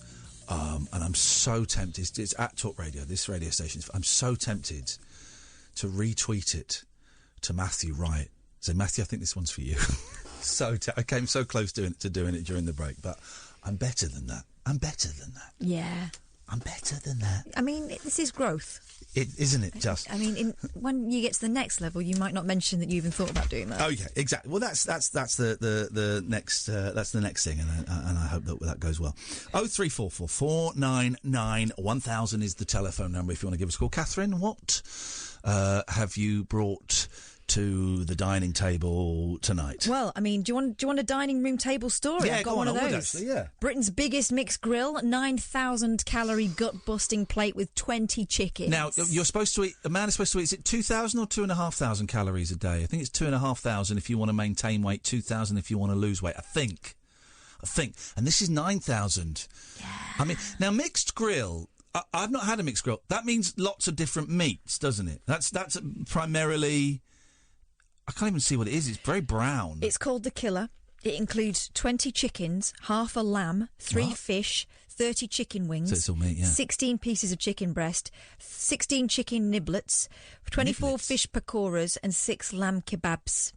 Well, that's stupid. Even Man vs. Food couldn't do that. You also get a mountain of chips, 2 butter-soaked naan breads, and even a bit of salad. But, I mean, when they say salad, half a cucumber. No, that's just showing off. That's just silly. That's too much. I like those things where it's, the biggest fry-up that you can ever imagine. I like those. Those are fun. But that's just stupid. Yeah, that's a restaurant's daily output. This is the mammoth meal is accompanied by a mountain of chips, 2 butter-soaked naan breads, and even some salad. I mean, I wouldn't. That's negligible, that amount of salad. The Gutbuster meal costs £50, but Jack's Bar and Cafe in Wolverhampton will waive the bill If you can finish it off. You clear your plate. Finish you off. Unsurprisingly, only one couple out of 50 challengers has so far succeeded to consume the colossal meal in its entirety. Co-owner Jimmy Diol said, Wolverhampton, "It's got to be the UK's biggest mixed grill. It takes only about 20 minutes to make, with roughly about 6 skewers of meat going into the clay oven." He judges food by the amount of time it takes to make it. I see. The fish is cooked separately with the pakora batter, has to be deep fried. In order for someone to complete the challenge, they have to eat absolutely everything, including the naan bread. Due to the low number of success stories, Jack's has now opened the doors for couples to complete the challenge together. More than 130,000 food challenge fans have even tuned to watch Facebook Live videos of people taking on the Killer Grill. Flipping heck. Jimmy added, "It seems too big for one person alone." You don't say. It's like a big shop. It's like if you went to do your big shop and then cooked it all up and then expected to get it all down. That's not a fun challenge. That's the sort of thing. You eat that. Yeah, you're dead. You're out for 3 days. Yeah. You're out for 3 days. Your toilet really does need to be very highly functional and because you're going to break that. Yeah. Yeah. You might even be like one of those pythons. You know when you see those videos of pythons eating an antelope and then they have to lie under a tree for about 4 days in case they split. That would be you. Can I say something that some people will think is childish, but it's a conversation that very few people have yet, something we've all thought. Oh, God, what? The first time you poo in a foreign country ever in your life, doesn't it look funny? I'm not following. Well, the first time you do a poo ever, their toilets are different. Oh, right. Sometimes they're a bit shallower, aren't A bit shallower, or the water's a bit higher, or the bowl is slightly lower. Particularly America. First time you ever do a poo in America. Because sometimes it takes a few days for it to happen. Do you not? They have like a little shelf in American toilets that it rests on. And do you not? Have you ever called a friend when you've done a poo in America? Say, no, but have you looked at or had that conversation because they look for your poo? I'm sorry, right? I'm sorry. It looks funny when you poo in America. On the day my husband proposed to me, he also called me into the loo because he'd done something extraordinary. Wow. And now I wouldn't go and look because I think that kind of thing is private. Yeah. Okay. So he took a photograph. Okay, I'd love to see it one day. Well, you could probably see it. Okay. He's still got it there along with the engagement photos. Great. What because a day. it did get circulated along with the news that we got married. What a day. Because basically he did a pepperami like a fish. Yeah. And to the well, it doesn't break up. No, it doesn't break up. It's incredible. America's such a great country. And one of the replies he got back was because it was, we're getting married, and by the way, check this out. Wow. And a lot of the replies were, gosh, I can tell you've been working up to that for a while. Yeah. Also, congratulations on the engagement. I just think it's the best. I think it was nerves combined with a lot of corn syrup. It's and, America. It's the food and it's the little shelf on the toilet. Yeah. Go on, what was your story? I wasn't... No recollection. That was it, the end. 9,000 calories. Beautiful. I mean, ridiculous. OK, fine, let's go to James. Good evening, James. Hello there. James. Yeah? Sit down. Oh, sit down. Like the pop group song, isn't it? Good one. Oh, James, sit down. James, sit down. Yeah? I've sat down. Oh. But do you get it, though? No. Just nod and smile, James. You know the pop group James? No. Oh, there you go. Do you know the song Sit Down? No. So many flaws in this plan. Right. Do you know the song goes this? Oh, sit down, oh, sit down, oh, sit down. Do you know that? Yeah, yes, I know. That's by James. Right, okay. So, James, sit down. Yeah. Yeah, I understand. And stutter. James, sit down and stutter. That was another one of their songs, Stutter. Yeah. Okay. Yeah. All right. I feel that I'm okay. I feel that my talent is wasted here. So, James, what would you like to bring to the party tonight? Well, the Greedy Pig Cafe in Corby over 20 years ago did that challenge. Yeah. That you'd go in and it would cost you about £6 for a breakfast, and they would give you your money back if you could eat it all. Wow. And I tried it, and I couldn't. You lightweight. How much? What was in the breakfast? Oh, there was everything. There was bacon, sausage, loads of eggs, scrambled egg, beans, fried bread. Oh, fried. There was toast. Was there chips? Because if there were chips, that's cheating on their part. No, there wasn't any chips. Okay. There was hash browns, though. Oh, do you know what I'm going to have when I get home? What? I'm having a fried slice. I haven't got white bread, so it won't be great, but I'm having a fried slice. Yeah, that's a good one. The fried slice is the best. There's a great programme. When my boys come round, I don't know if they're allowed to watch it at home, but they're allowed to watch it at my home. When the boys come round, we watch a programme, and it's great. It's called Man vs. Food, right? And the first series was presented by this guy called Adam. And basically, he would travel America, and in almost every American diner and restaurant, they have, a big gut-busting meal. It's either really huge or it's really, really spicy. And if you eat it, you get your name on the wall, photo on the wall, and all that. And Adam did the first series, and then he had to stop doing it because he nearly died, because it was killing him. So now it's a guy called Casey. I must try and get him on the show. And he just goes around America and eats the most. There was one that was a £6 burrito. Yeah. A £6 burrito. I quite enjoyed the hot dog one. It made me want hot dogs. Oh, didn't he have, was it 20 hot dogs? It was 20 hot dogs. With different toppings on. And One of the toppings was cereal. One was like marshmallows and chocolate. It was incredible scenes. I've never done one of these challenges, James, but I'm up for it. Something to do before you die. Literally just before you die. Yeah, I bet Chumley could eat it. You know, from porn stars. Yeah, could do. James, thank you very much for that. I'm just gonna say that one more time because that was a good one, and no reaction from a buddy over there. I must do one of these eating challenges before I die. Literally just before I die. Why would you do that? It would kill me. The food will kill me. That was a good line. That was a good line. That was a good line. Nah. Better than your Jackie Stallone nonsense. Well, we know that's not true. Good evening, Ed. Good evening. Yeah, I just wanted to talk about poop. Before we talk about poop, did you hear the line I just did about food challenges? I mean, it didn't make me laugh out loud, but I did appreciate it. It appreciated it. It was cerebral, wasn't it? No, as opposed to it was quick, but it wasn't funny. Please, Catherine, please. It was cerebral as opposed to guttural, wasn't it?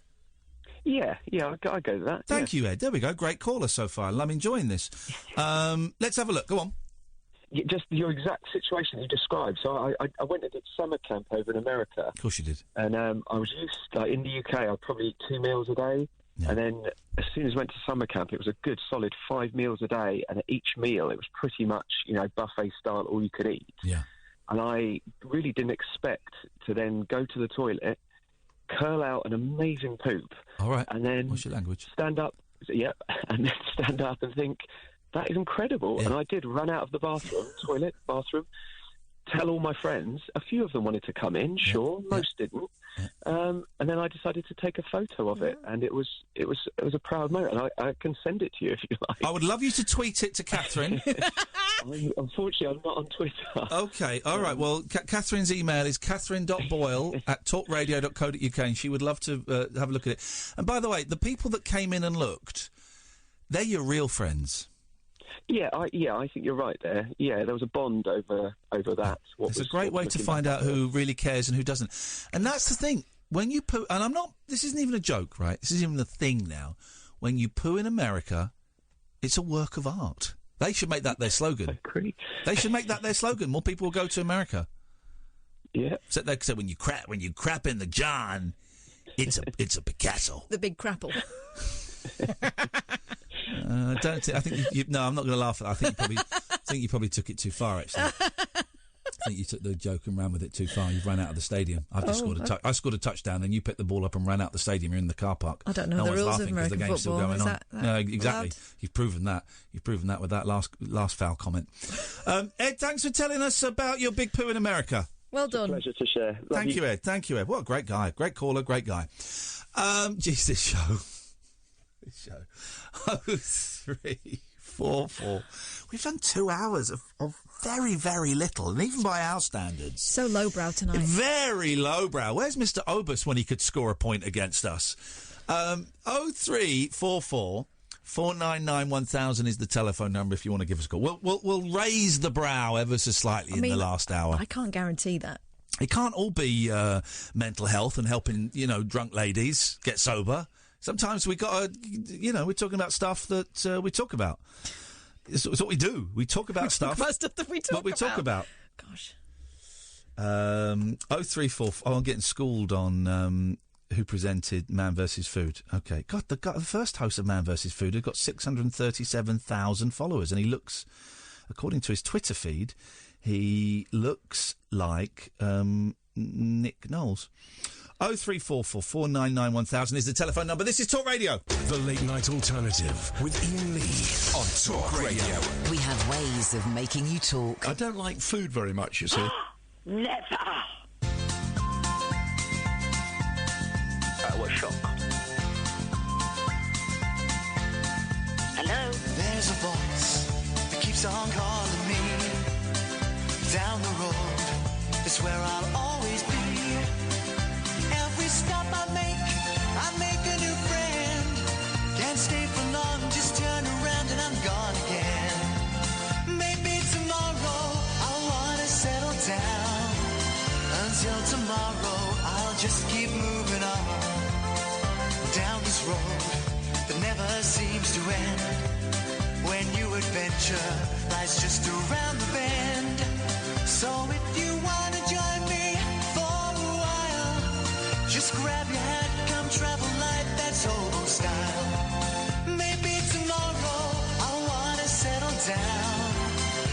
Until tomorrow, the whole world is my home. So if you wanna join me for a while, just grab your hat, come travel light, that's hobo style. Maybe tomorrow I'll wanna settle down. Until tomorrow, I'll just keep moving on.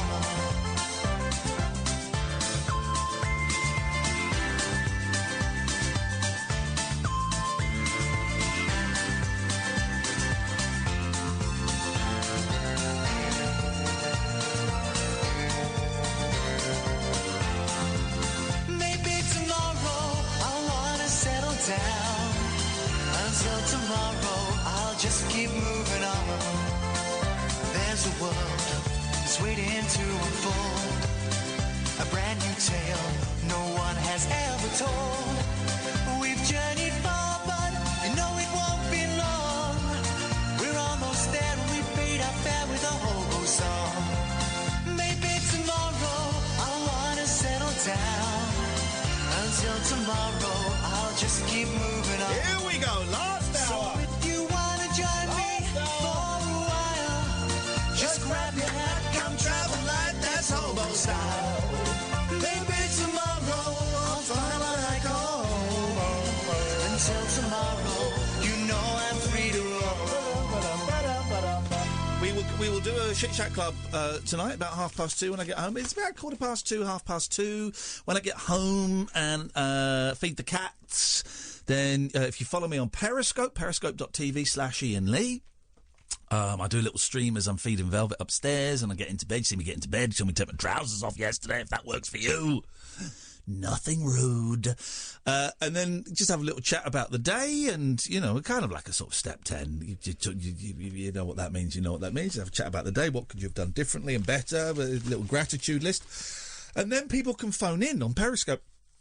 People can phone in now. But the only rule is, I ask for people to phone in I don't know. So if we've spoken on here before, thank you very much, but let's let someone new phone in. And it's randoms. Generally it's random kids, and actually quite often British kids, up at 2:30 in the morning, probably smoking crack cocaine. And they do phone up and say the N-word quite a lot. I should warn you, there's a little bit of N-word. Basically, if a picture of a really sexy woman in a bikini pops up on the screen phoning in, then it's a 15-year-old, kid who wants to phone up and swear. That's it. But there's quite good fun. I still, kids swearing makes me laugh at 2:30 in the morning. And sometimes we get some randoms from all over the world. And I tell you what, someone was saying last night, because we get about 70, I think we got up to about 95 viewers at one point, and it gets a couple of thousand in total. But we had about 70 viewers, and someone said for Britain at 2:30 in the morning, that's a lot. And because it's a lot, it then starts trending, or it's on the Periscope homepage, which is great because then that attracts randoms. Randoms kind of come and pop in from all over the world, which means we get some strange, rude, giggling kids phoning up. So if you want to hear some kids phone up and be racially insensitive and swear, they get told off for it. We don't condone it. We don't encourage it, of course. And we will get some interesting calls. And you want to just, help me unpick the day, then come and follow me on Periscope, periscope.tv. And if you're up around about 2:15, 2:30 when I get home and I've fed the girls, then we do that. Boyley pops in, don't you? You pop in and have a little chitty chat with Once people. I get home. Yeah, here we go. Tonight I'll be watching as I tidy up before the cleaner comes tomorrow. Such a British thing to do. So we will do that, and I'm going to be. Someone's asked if I'll do it next week. I might do it next week. I'll see how it goes. Next week I'm with the boys. It depends on what time they fall asleep, and I don't want to do it when you're on the radio, or maybe we do it and we listen to the radio together. I don't know. There might be some kind of little time. If that would not be, I don't know. Would you consider that rude? I don't know. So that means no. How would you feel if I did that to you? Oh, I'd Wouldn't like make it. any difference, would it? No, I'd like it. Oh, I'd like it if you were listening. But if you don't like it, I won't do it. It's fine. It's your. All right, I won't do it then. I don't know. I've not even thought about it. Do you know what? Yeah. I haven't even thought about next week. Good. Why would you? Just come in and do it. That's how we rock. That's how we rock and roll, baby. So maybe I'll do something next week. It depends on how the week goes, how the boys, if they sleep. I might be out sparkle. I don't know. But tonight it's happening around about 2:15, 2:30, and sometimes they're short, 5 minutes. Sometimes there was one the other day, it's about 45 minutes. We'll just see what happens. It's just how tired I am, really.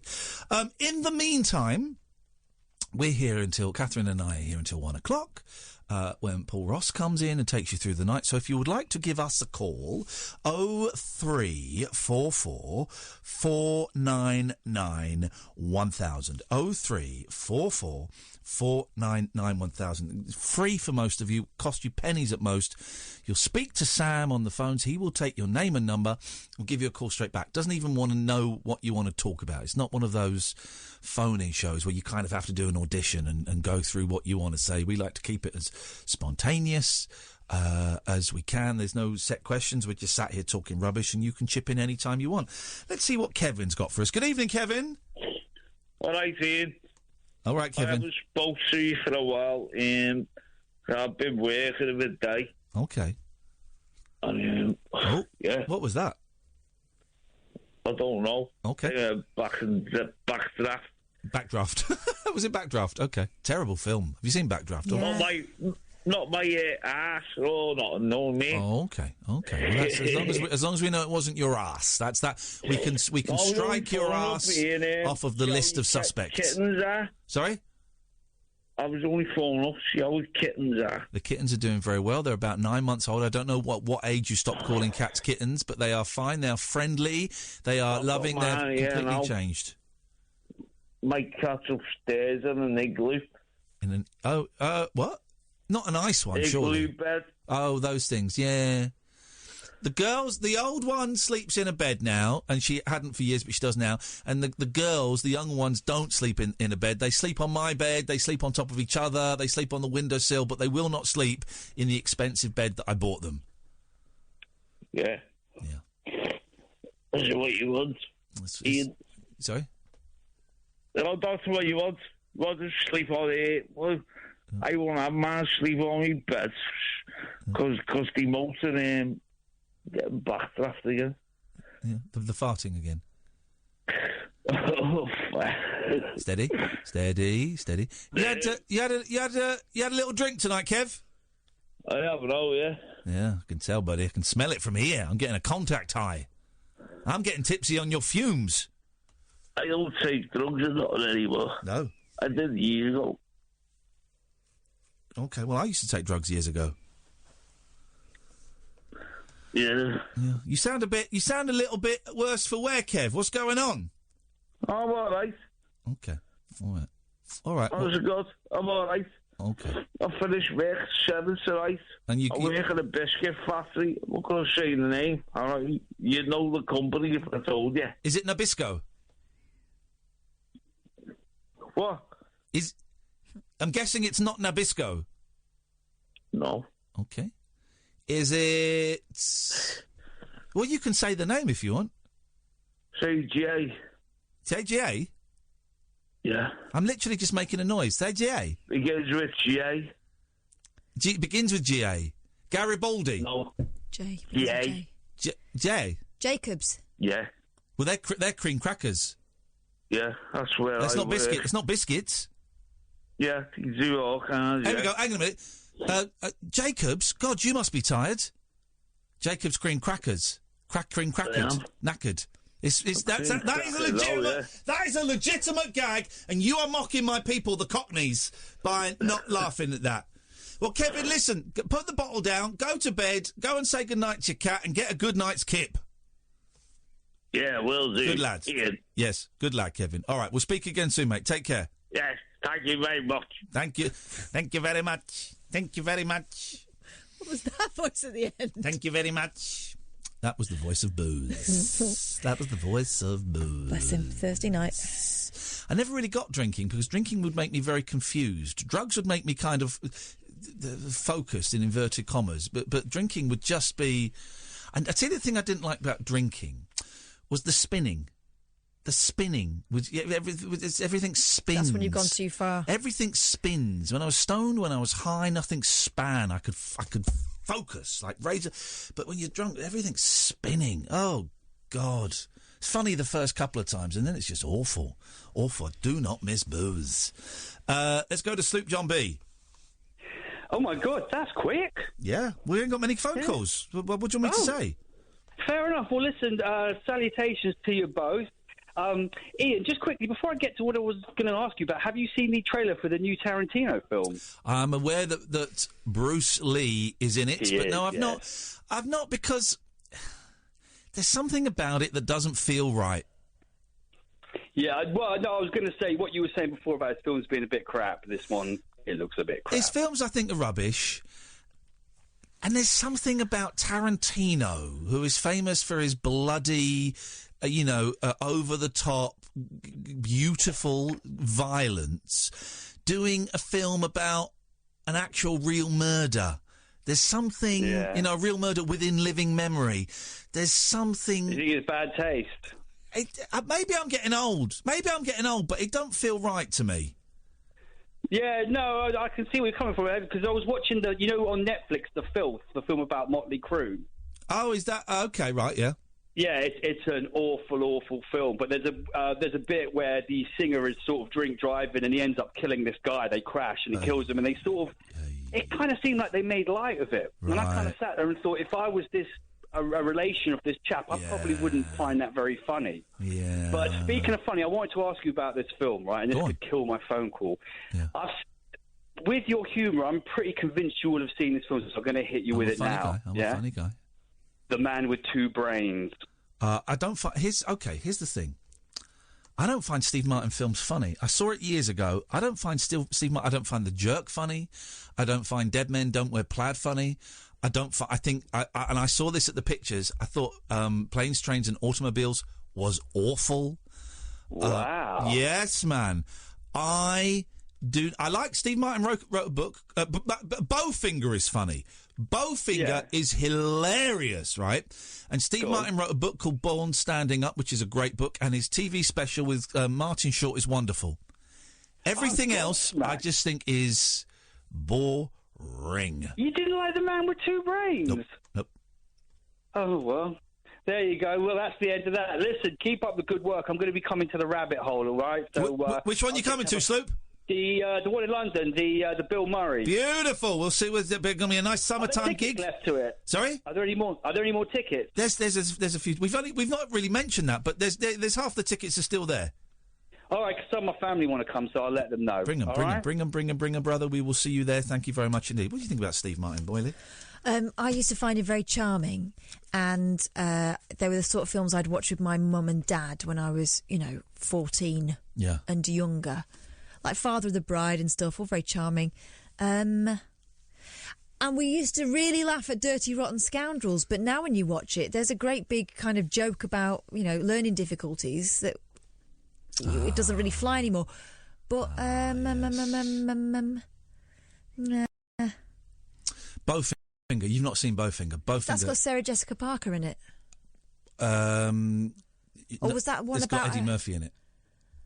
I don't really remember. It happened such a long time ago. I don't really remember. Did it? Yeah, all those films. I haven't watched a Steve Martin film for years. But let's watch Bowfinger together, because that's a funny film. That is funny. But the rest of them, nah, not my cup of tea. I like his hair, though. I think he's very charming. Yeah. That Martin Short, Steve Martin special is Although I didn't hilarious. really like Martin Short in films when I was younger. Oh, well, he only did a few. Three Amigos is good. I used to find him kind of creepy. Yeah, well, he's only in he only had 3 films, and then his career kind of ended. Anyway, 0344 499 1000. This is Talk Radio. Late night conversation worth losing sleep over. The Late Night Alternative with Iain Lee on Talk Radio. We have ways of making you talk. 0344 499 1000. I'm tired, man. I've not been able to catch up on sleep this week at all. When have I got a Sunday? I can have a day of doing nothing. So I've got nothing. Got the boys. Got voiceover tomorrow. Got to pick the boys up. Then got the boys Saturday for a few hours, and then Sunday nothing. I think. What are you doing this weekend? Have you got anything exciting planned? So Saturday we're going to mass family outing to Safari Park. Oh, that'd be good. Yeah. That'd be all right, wouldn't it? Because my father-in-law won some tickets. Oh, freebie. Well, but the rest of us are paying, and we're going to spread the cost. And then, okay. Well, that's good. That's good. Still a few quid it'll off. be a thing.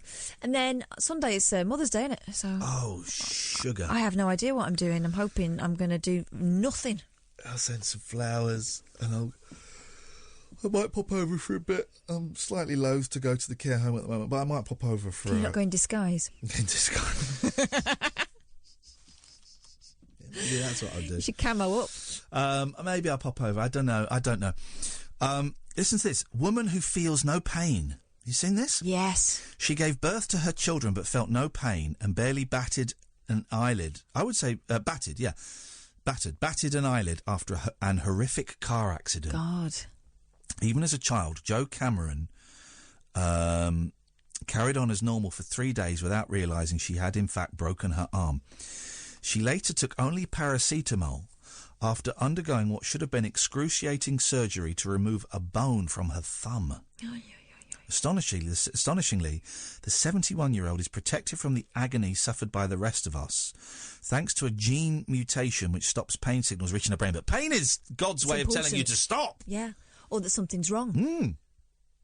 Even more amazing is that she only realised how special she is at the age of 65. Experts believe her condition is only found once in every several million people. The genetic mutations revealed in the British Journal of Anaesthesia also boost a chemical called anadamanide, which, here we go, she's like Adric from Doctor Who, there's a reference for the kids, which keeps the retired college lecturer cheerful and speeds up the healing process. This woman's got, like, superpowers. Supergran. Mrs. Cameron has told how she needed just gas and air while giving birth to her children, Jeremy and Amy. I didn't feel any pain at all. My advice to other women was that childbirth is not as bad as you think it is. It just feels strange, but doesn't really hurt. I didn't realise that would not be the case for them. For me, it was not the wrong advice because that was my experience. She can also this is weird. She can also happily eat Scotch bonnet chili peppers, claimed to be the hottest in the world, and they only feel a bit warm in her mouth. Gosh. Mrs. The show, by the way, the show's, I've just seen who's calling in. The show's about to heat up a little bit.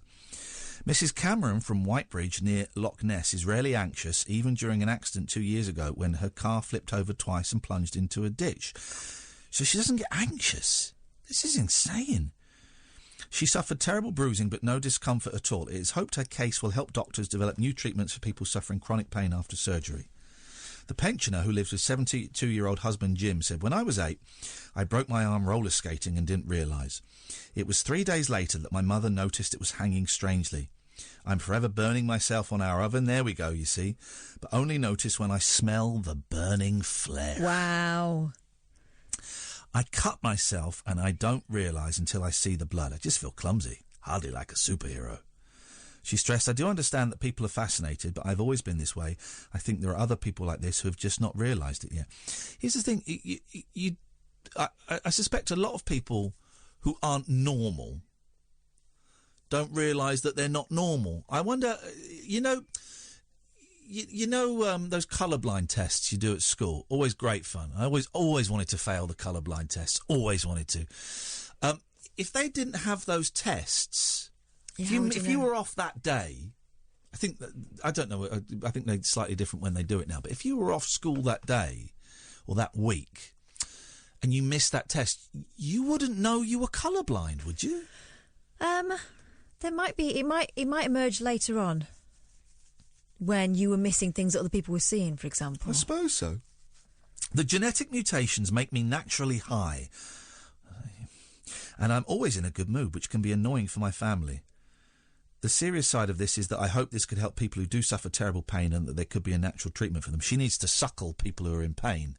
She suckles She's them. She's in her 70s. Her... I don't think there's going to be anything. Well, you don't know, actually. That's ageist, actually. It's ageist. Well, no, it's genetics. Wow, that's incredible.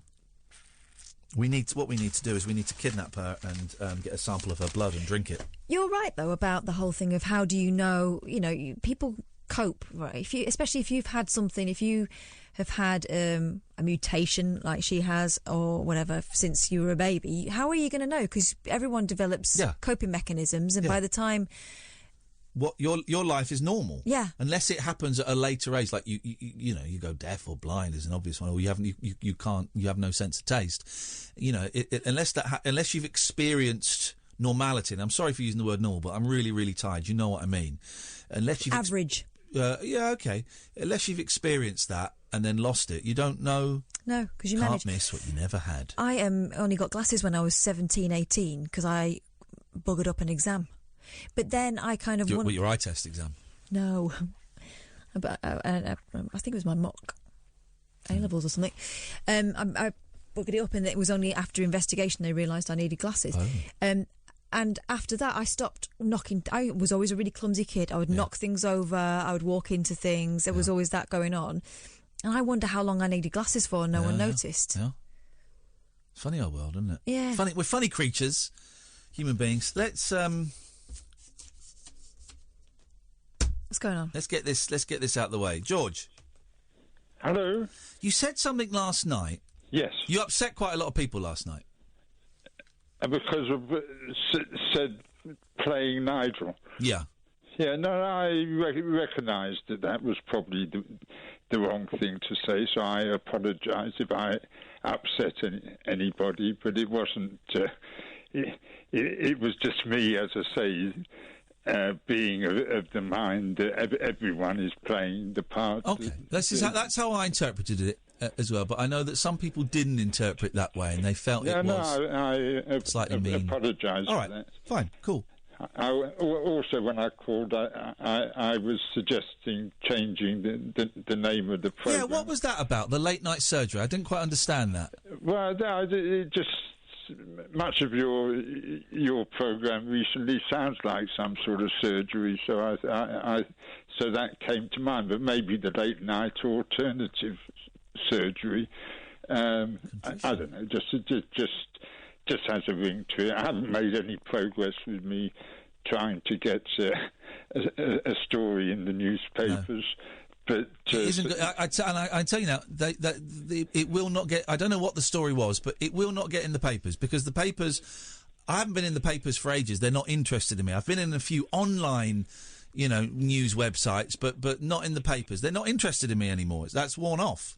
Well, I think they would have been if you would have done what I asked you to do yesterday. It was my fault. No, I just said I wanted to turn our conversation into a podcast, and I wanted to link you to a conversation I had with the late Mike Dickin on YouTube, and wow.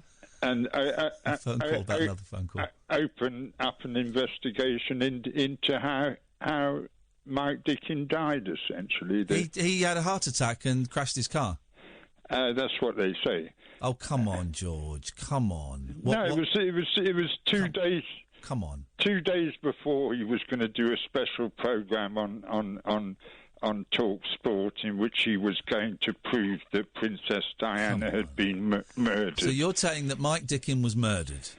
Maybe. Oh, come on, George. No, maybe. He's got family, man. That's nonsense. He was an incredibly overweight, unhealthy gentleman. Why does his method of why does a heart attack seem so unlikely? Who would drive? Didn't he live in like Devon or Cornwall and would drive for hours to come and do the show and hours back? Why does that seem so unlikely? Just the synchronicity of what happened. No, it's not synchronicity. It's a coincidence. It's a coincidence that. Yeah, but I don't believe in coincidence. Well, you should do because to suggest that someone was murdered when they actually died in a really tragic situation and accident, I think that's a little bit below the belt. It's the timing of it. Anyway, it was the conversation I was trying to tune people into was one I had with him in 1985. He was on Capital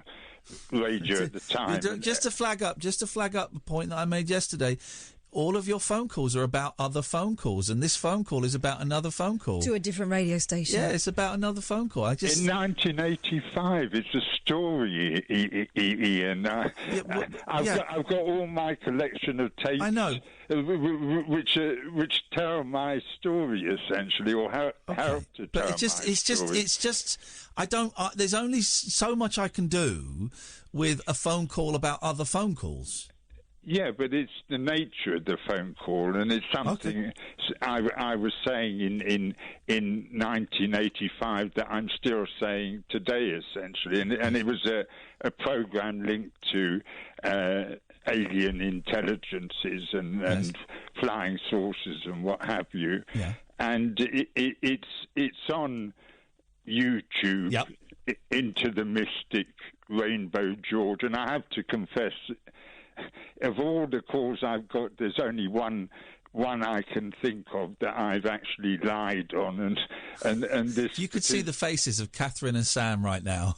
Yeah, they're losing the will to. Both of them got their heads in their hands, looking up to the heavens. Into the Mystic, Rainbow George. Okay. Just check it out, please, and maybe people will react to it. Maybe people will. Maybe people will. What did you want to say tonight? Tonight, I really wanted to ask for your help to get a story in the newspaper. George, I've explained. Yes. They're not going to print a story. How can I help get a story in the papers? The papers aren't interested in me, and they certainly won't be interested in some crackpot theory that a presenter who died 10 years ago was murdered by... Well, it goes much deeper than that. But what's your evidence? Evidence of what? Of what you're talking about. What's your evidence? What I'm talking about is communications with alien intelligence. Right, where's your evidence? My experience is my evidence. Okay, well that doesn't count as evidence. That's anecdotal. So you've got no evidence. I've got evidence for myself. Yeah, that's anecdotal though. That won't count. So what evidence have you got that you would present to a newspaper? Just of things that are happening and things that are unfolding at the moment. A song lyric is circulating. Jesus, George! Yes? You go around in circles, man. A song lyric is not evidence of aliens, and it's not going to get a newspaper hot and horny. Well, it's a connection I had with a guy called Ted Owens back in 1976, who was definitely in communication with aliens. And where's the evidence of that? There isn't any. Oh, yes, there is. George knows. No, there Where's is. the evidence that Ted Owens in 1976 was in communication with aliens? There's a book written about him, Ted Owens, the PK man. Okay. If you check that out, you Stop setting me homework. No, Don't set me homework. I've got enough to do. But I'm saying it just goes back to. Okay. George, listen, man. The papers aren't going to pick up on that story. I can trust me on that. They're not going to pick up on Mike Dickin was murdered, and they're not going to pick up on any story about me. So that's a busted flush, I'm afraid. I just think you're so wrong. Okay, well, I'll be proved right. And also, if you're hungry, as a lot of people pointed out, right, A, don't buy weed, and B, you were talking about being hungry yesterday and not eating for a couple of days. You've had a very privileged. I mean, I appreciate life. That. So no, I appreciate. Complain about having no money while you're buying weed. Yeah, but when you got £1 million or whatever it was for a house that you didn't own, and you come from a family of jewellers and stuff. It's just and comparing it with Nigel's situation just seems a little bit. I understand that, okay. But weed is food for my mind, and okay. I like food for my mind. Okay, well then you can't complain about being hungry. I can't. I can complain. Well, you can, but no one gives a shit. What does it do? No one gives a shit because you spent it all on weed. Not all on weed. 50 quid a week. All right, George. I'm going to move on. Thanks very much. All the best. Bye bye. Did he say 50 quid a week? He did. Lightweight. Let's go to Mo. Let's just do them all now. Good evening, Mo. You right? Yep. Yeah, anyway, I just wanted to call out of the blue that I just picked up on... Out of the blue? You call every night. Do I, by the way? Seems like that. It's hard to believe in a coincidence. It's even harder to believe in a coincidence. No, sorry, it's messed up. I quote. Yeah. 1 minute. If you're putting me under pressure, I hate pressure. Anyway, it's hard to believe in a coincidence. Okay, let's go to Nigel. Just a quick one tonight. Nigel, what you got? Oh, yeah. I got it. Nigel? Your CD came. Oh, brilliant. Wicked. The Beatles. The Beatles one, yeah. And did you know it was in not a posh bag as well? Yeah, it was in a posh bag, yeah. It's a birthday present. Did you put it in the bag? Yeah, of course, man. Oh, I just wondered whether they did that. So you sent me a nice bag as well, thank you. Posh bag and a nice CD. Yeah, and I'm going to keep the envelope in case I need to use that for something to keep some of my CDs in. There you go, wicked. Yeah, I'm going to see the doctor next week now. Beautiful. It's too late to see him. Are you booked in? The other thing, can I tell you something else? Very quickly, Nigel, go on. Yes, I went to the bank and the poll tax people have taken out £13 that I didn't have in the bank. Uh-oh. And I can't put the £13 back till next Wednesday, which means that by Wednesday I'll owe the bank £60. Yeah, we go. Here we go. Yeah. You need to ask your bank to put a freeze on that. Well, I can pay so much a week, can't I? Well, the thing is, if you go overdrawn, then they're going to charge you for it, and you need to ask them to stop charging you and explain the situation. But I'm going to put some money back into the bank for me phone people to take out. Can I still do that after this trouble? Yeah, you can still put money in the bank, Nigel. You need to speak to the bank about it, dude. For it to be taken out, but I have to pay the bank back slowly if it's £60 or £70, won't I? You need to not be overdrawn in the bank. Yeah, but it wasn't my fault because they didn't. That's how it works, unfortunately, Nigel. That's how it works. Yeah. Okay. All right. Not to worry. All right, mate. Thank you very much. Take care. Bye bye. There we go. Bank charges. There we go. That's how it works. We predicted it. Once they start, you can't catch up. Well, you've spoken to Helen Grant today. I have, yeah. And they're looking into it. They don't need to go into it. We don't need to go into it. They're looking into it. Things will happen, but once it starts getting in that, my prediction is going to be homeless in a year, 6 months. My prediction. I don't know what we can do. Let's go to Simon. Good evening, Simon. Evening, Kath. Evening, Simon. What you got for us? Well, you know, I'm normally that positive person, even after all the crap that's come my way over the last year. Yes. Yeah, I'm not having a good time at the moment. I've got people interfering in my life. Uh-oh. You probably had it yourself, who think they know they're doing the best thing. Tell them to get stuffed. Just tell them to get stuffed. Well, I do. Well, then there you go. Just say, you ain't got a clue, get lost. Yeah, but they're good mates. But well, they're not. If they're interfering, if they're making you unhappy, then they're not. They're trying to do the right thing. Well, tell them they're not. Here's the thing, right? Yeah. Have you told them they're not doing the right thing? Yeah. Well, then if they carry on doing it, then they're not great mates. Great mates. Right, I go and help. So I go and help a friend because they're struggling. Right, I go and help them. Think I'm doing the best, but I'm actually making things worse. If that friend says to me, "Look, Ian, I know you think you're doing well, but actually, honestly, you're doing my nutting. Can you just stop what you're doing and maybe just give me a breather for a few days?" If I then go back the next day and carry on doing the same stuff, I'm not a good friend. I'm not listening to the needs of my friend. If I take a step back for 4 or 5 days and then get in touch and go, "Look, I've been thinking about what you said. And yeah, you're right, actually. And I tell you what I'm going to do. I'm going to back off a bit. But if there's anything that you need, I just want to help. And if there's anything I can do, you just ask. And if it's all right with you, I'm going to check in maybe once every week, every 2 weeks, just a little phone call. And that's what a friend would do. Yeah, that's how I deal with people. But, well, then you need to be specific. Some people, I'm afraid, you need to be specific with because they don't get it. No, it's true. It's just a little bit frustrating. Or set some traps like that kid in Home Alone. Yeah. Get some micro machines on the floor. The second thing is, if you ever come down to Salisbury and you're in this area, I can get a venue for you and Kath to do one of your shows.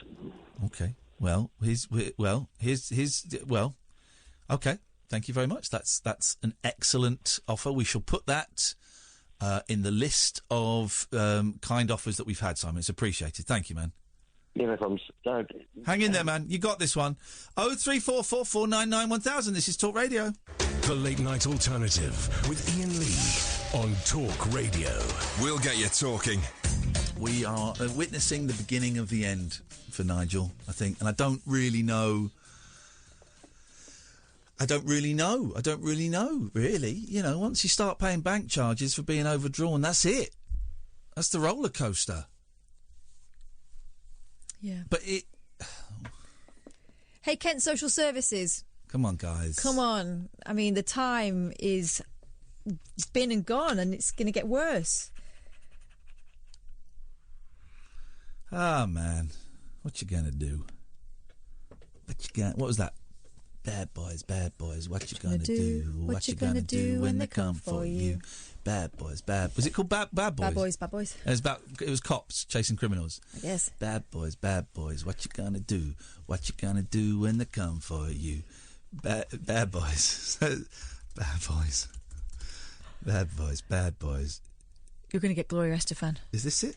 This isn't it. No, this isn't it. This is the Bad Boys movie. Bad Boys. Here we go. Theme from Cops. Here we go. This is it. Whoa. Bad boys, what you gonna do? What you gonna do when you come for you? It's a long old advert there. 20-second advert. And the adverts where you can't skip, they're the worst adverts in the world. Anyway, here's Bad Boys.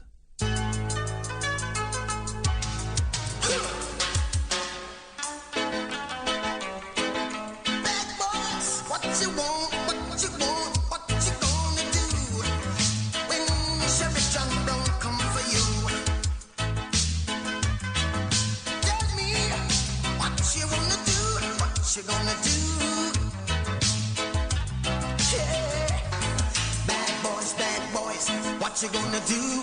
What you gonna do when they come for you? Bad boys, what you gonna do? What you gonna do when they come for you? Most of them will run away and wish they were wearing a shirt. They never were wearing. They're always topless. I've never seen they? it. It was just cops would rock up at someone's house, then you'd hear someone escape from the back, and then they burst through the house and pin them to the floor and mace them. I think. What was it? A film? No, it was a TV series. Oh. It was TV series like Dog the Bounty Hunter and those kind of things, but Cops. It was called Cops. The show is called Cops. And they would use Bad Boys. That was the theme tune. This is the thing, right? The Bad Boys never got a dressing gown on, have they? No. So just track slacks. Who wears a dressing gown? I don't wear a dressing gown. I'm either dressed or I'm in bed. Oh, I swan about in a dressing gown. No, I don't bother. I get up, I get dressed. Get up, I get dressed, and I don't wear a dressing gown. No, but sometimes you don't want to look crumpled. So I'll wait until the last minute before I put my frock on. I don't give a stuff. Well, then just walk around in your PJs. Yeah, with dressing gown on. No. You know I'm Nesh. I like to be warm. You're what? Nesh. What does Nesh mean? Feel the cold easily. Nesh? Mm-hmm. Never heard of that. Your sister uses it. Well, so what? I'm not my sister. I'm Weren't you brought up in the same house? Maybe we weren't, actually. Maybe we weren't. Maybe there's something you don't know. Sex cures hay fever. Hay fever sufferers could virtually cure their sneezing and sore eyes with lots of sex. Well, it might make another eye sore. Oh, dear. Experts say repeatedly seducing your partner when pollen counts are high is worth a go. Experts say it's worth a go. But my eyes get so claggy, I won't be able to find him. My eyes get claggy. I was looking out for you, but I couldn't see. My eyes got claggy. And he wants to have it off with frog spawn face. Hay fever can be cured by having loads of sex, experts now believe. Sexperts. Research found the best way to stop the sniffles is to have a good old romp in the sack. God. Those who suffer from the debilitating sneezing and sore eyes, again, it's sore eye in your penis, condition, are urged to seduce their partner more during key pollen season. Seduce. So millions of Britons should start ramping up, this should say ramping up the romping, but it doesn't, should start ramping up their lovemaking to fend off the condition. Research by Tabriz Medical University in Iran... OK. Found the key to feeling better and relieving acute hay fever symptoms revolves around having regular sex. What? The exciting news will be welcome to those suffering in the current warm weather. Max Weisberg, airborne allergen expert, said Pollen levels are set to rise this week, so people with hay fever should be prepared to prevent the onset of unpleasant symptoms. There is also research which suggests that sex could help with the symptoms, so that may be something to consider, although there may be some practical issues around timing and locations. However, there is probably not a more pleasant way to deal with the symptoms of hay fever. Well, that doesn't... And it's got the star says on page 6. Let's get the Claritin, what's wrong with that? Sex has been identified as a potential cure for hay fever. What's the punchline? Roll in the hay. That's a remedy not to be sniffed at. Now, there you go. I mean, that's... what have you got, Boyley? Oh, this thing, the suicide bridge, pet suicides in Scotland. Have you seen this? No, I have not. Texan pastor living in Scotland has finally found a solution to Who? Texan pastor? Texan pastor. Pasta. Delicious. Well, I don't know that. Is that ribbon, butterfly? Well, no, what do they call it? Bow tie? What's bow tie? Farfalle. Farfalle? Mm-hmm. Is that No, farfalle is an organ, isn't it? That's a farfisa. So there's a farfisa... so far fisa farfalle. What? So far fisa farfalle. Okay. What are you talking about? I'm talking about American pasta. A mystery surrounding Dumbartonshire's dog suicide bridge. More than 100 dogs died after plunging more than 50 feet from Overtoun Bridge. Well, they're not committing suicide. They're just Since the falling off 1950s. it. They're not Oh, so one. They'd keep jumping off it. No, they don't. They just do. fall off. But they don't. They've obviously conceded that it looks like there's like a floor or something, and they fall off it. No, it looks like a big bridge. I think someone's tossing those dogs off. What, since the and that's why they're committing suicide. Since the 1950s.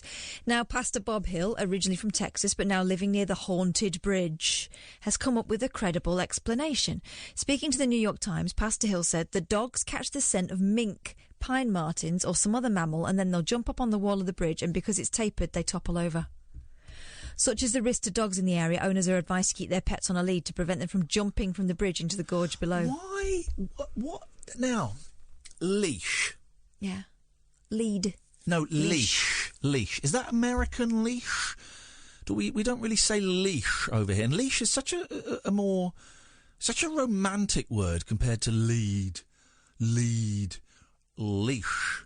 I'm going to attach a collar to you and a leash. And you will obey me. Oh. Dog. Gosh.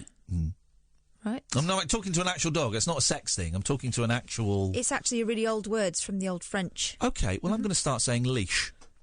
This is going to be... What do they call it? An acquisition. When you kind of fake something.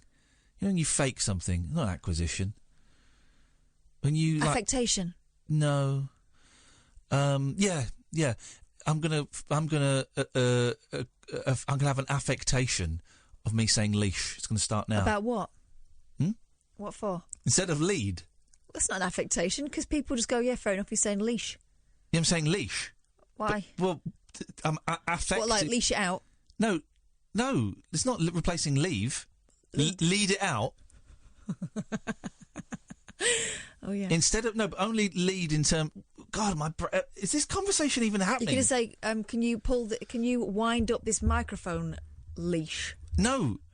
Only leash when it comes to terms to dog leads. Oh. Carry on with the story about dogs killing themselves, for crying out loud. That was it. He reckons they're sniffing something and jumping over and they can't see. So, off they go. Unlucky.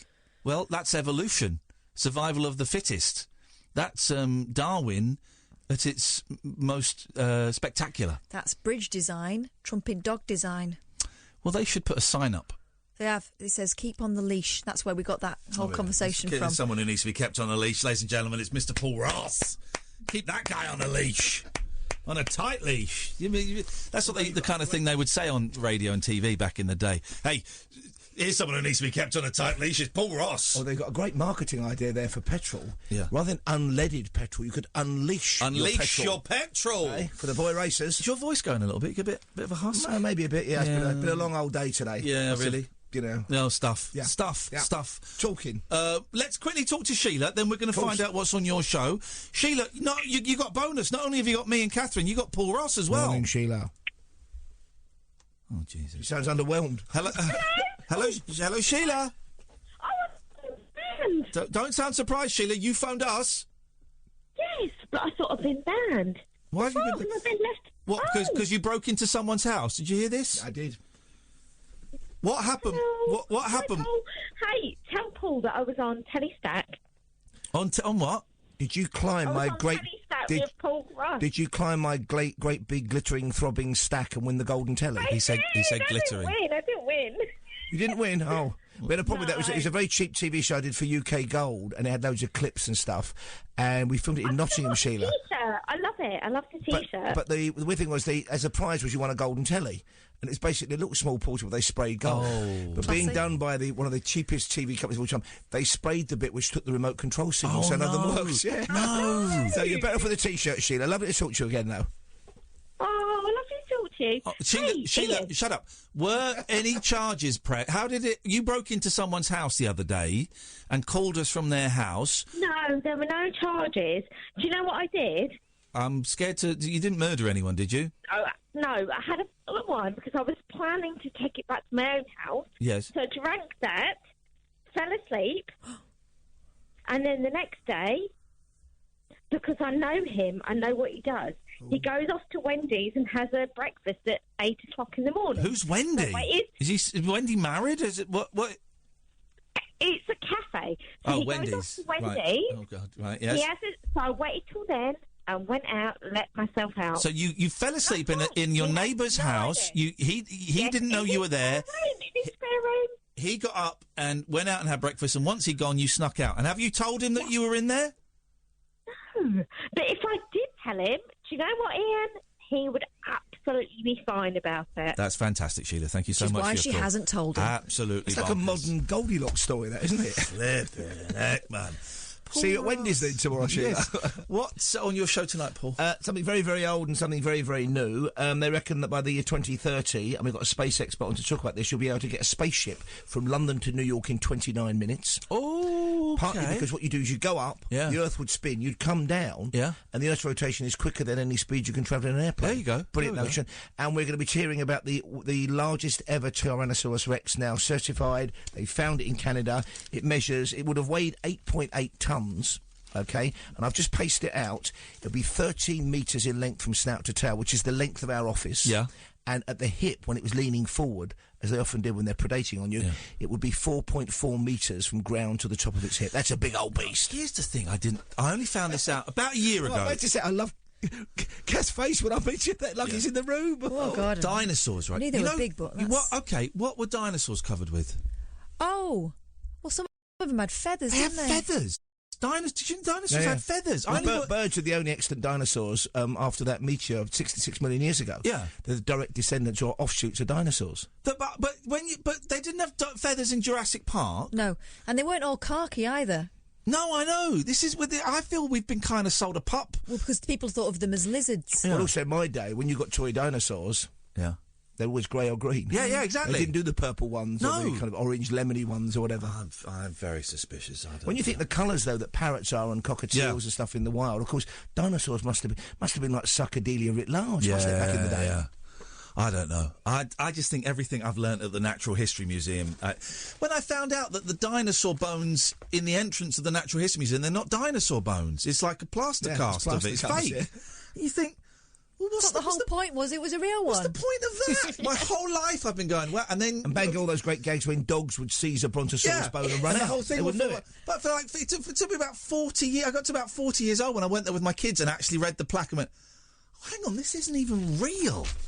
So that's why I say boycott all museums. They're fake news. I love the Science and Natural History Museum. Anyway, thank you, Paul. That's coming up after 1 o'clock. It's Thursday, so it's Friday. We've got one more show this week, which is very, very exciting. Don't forget, dear listener, podcasts are plenty. Best ofs, you can hear the chat with CJ from Eggheads, with me at the Frank Sidebottom exhibition, all of that stuff. If you go to iTunes or Acast or your usual podcast provider and type in Late Night Alternative, Ian Lee, Catherine Boyle, something like that, that'll pop up.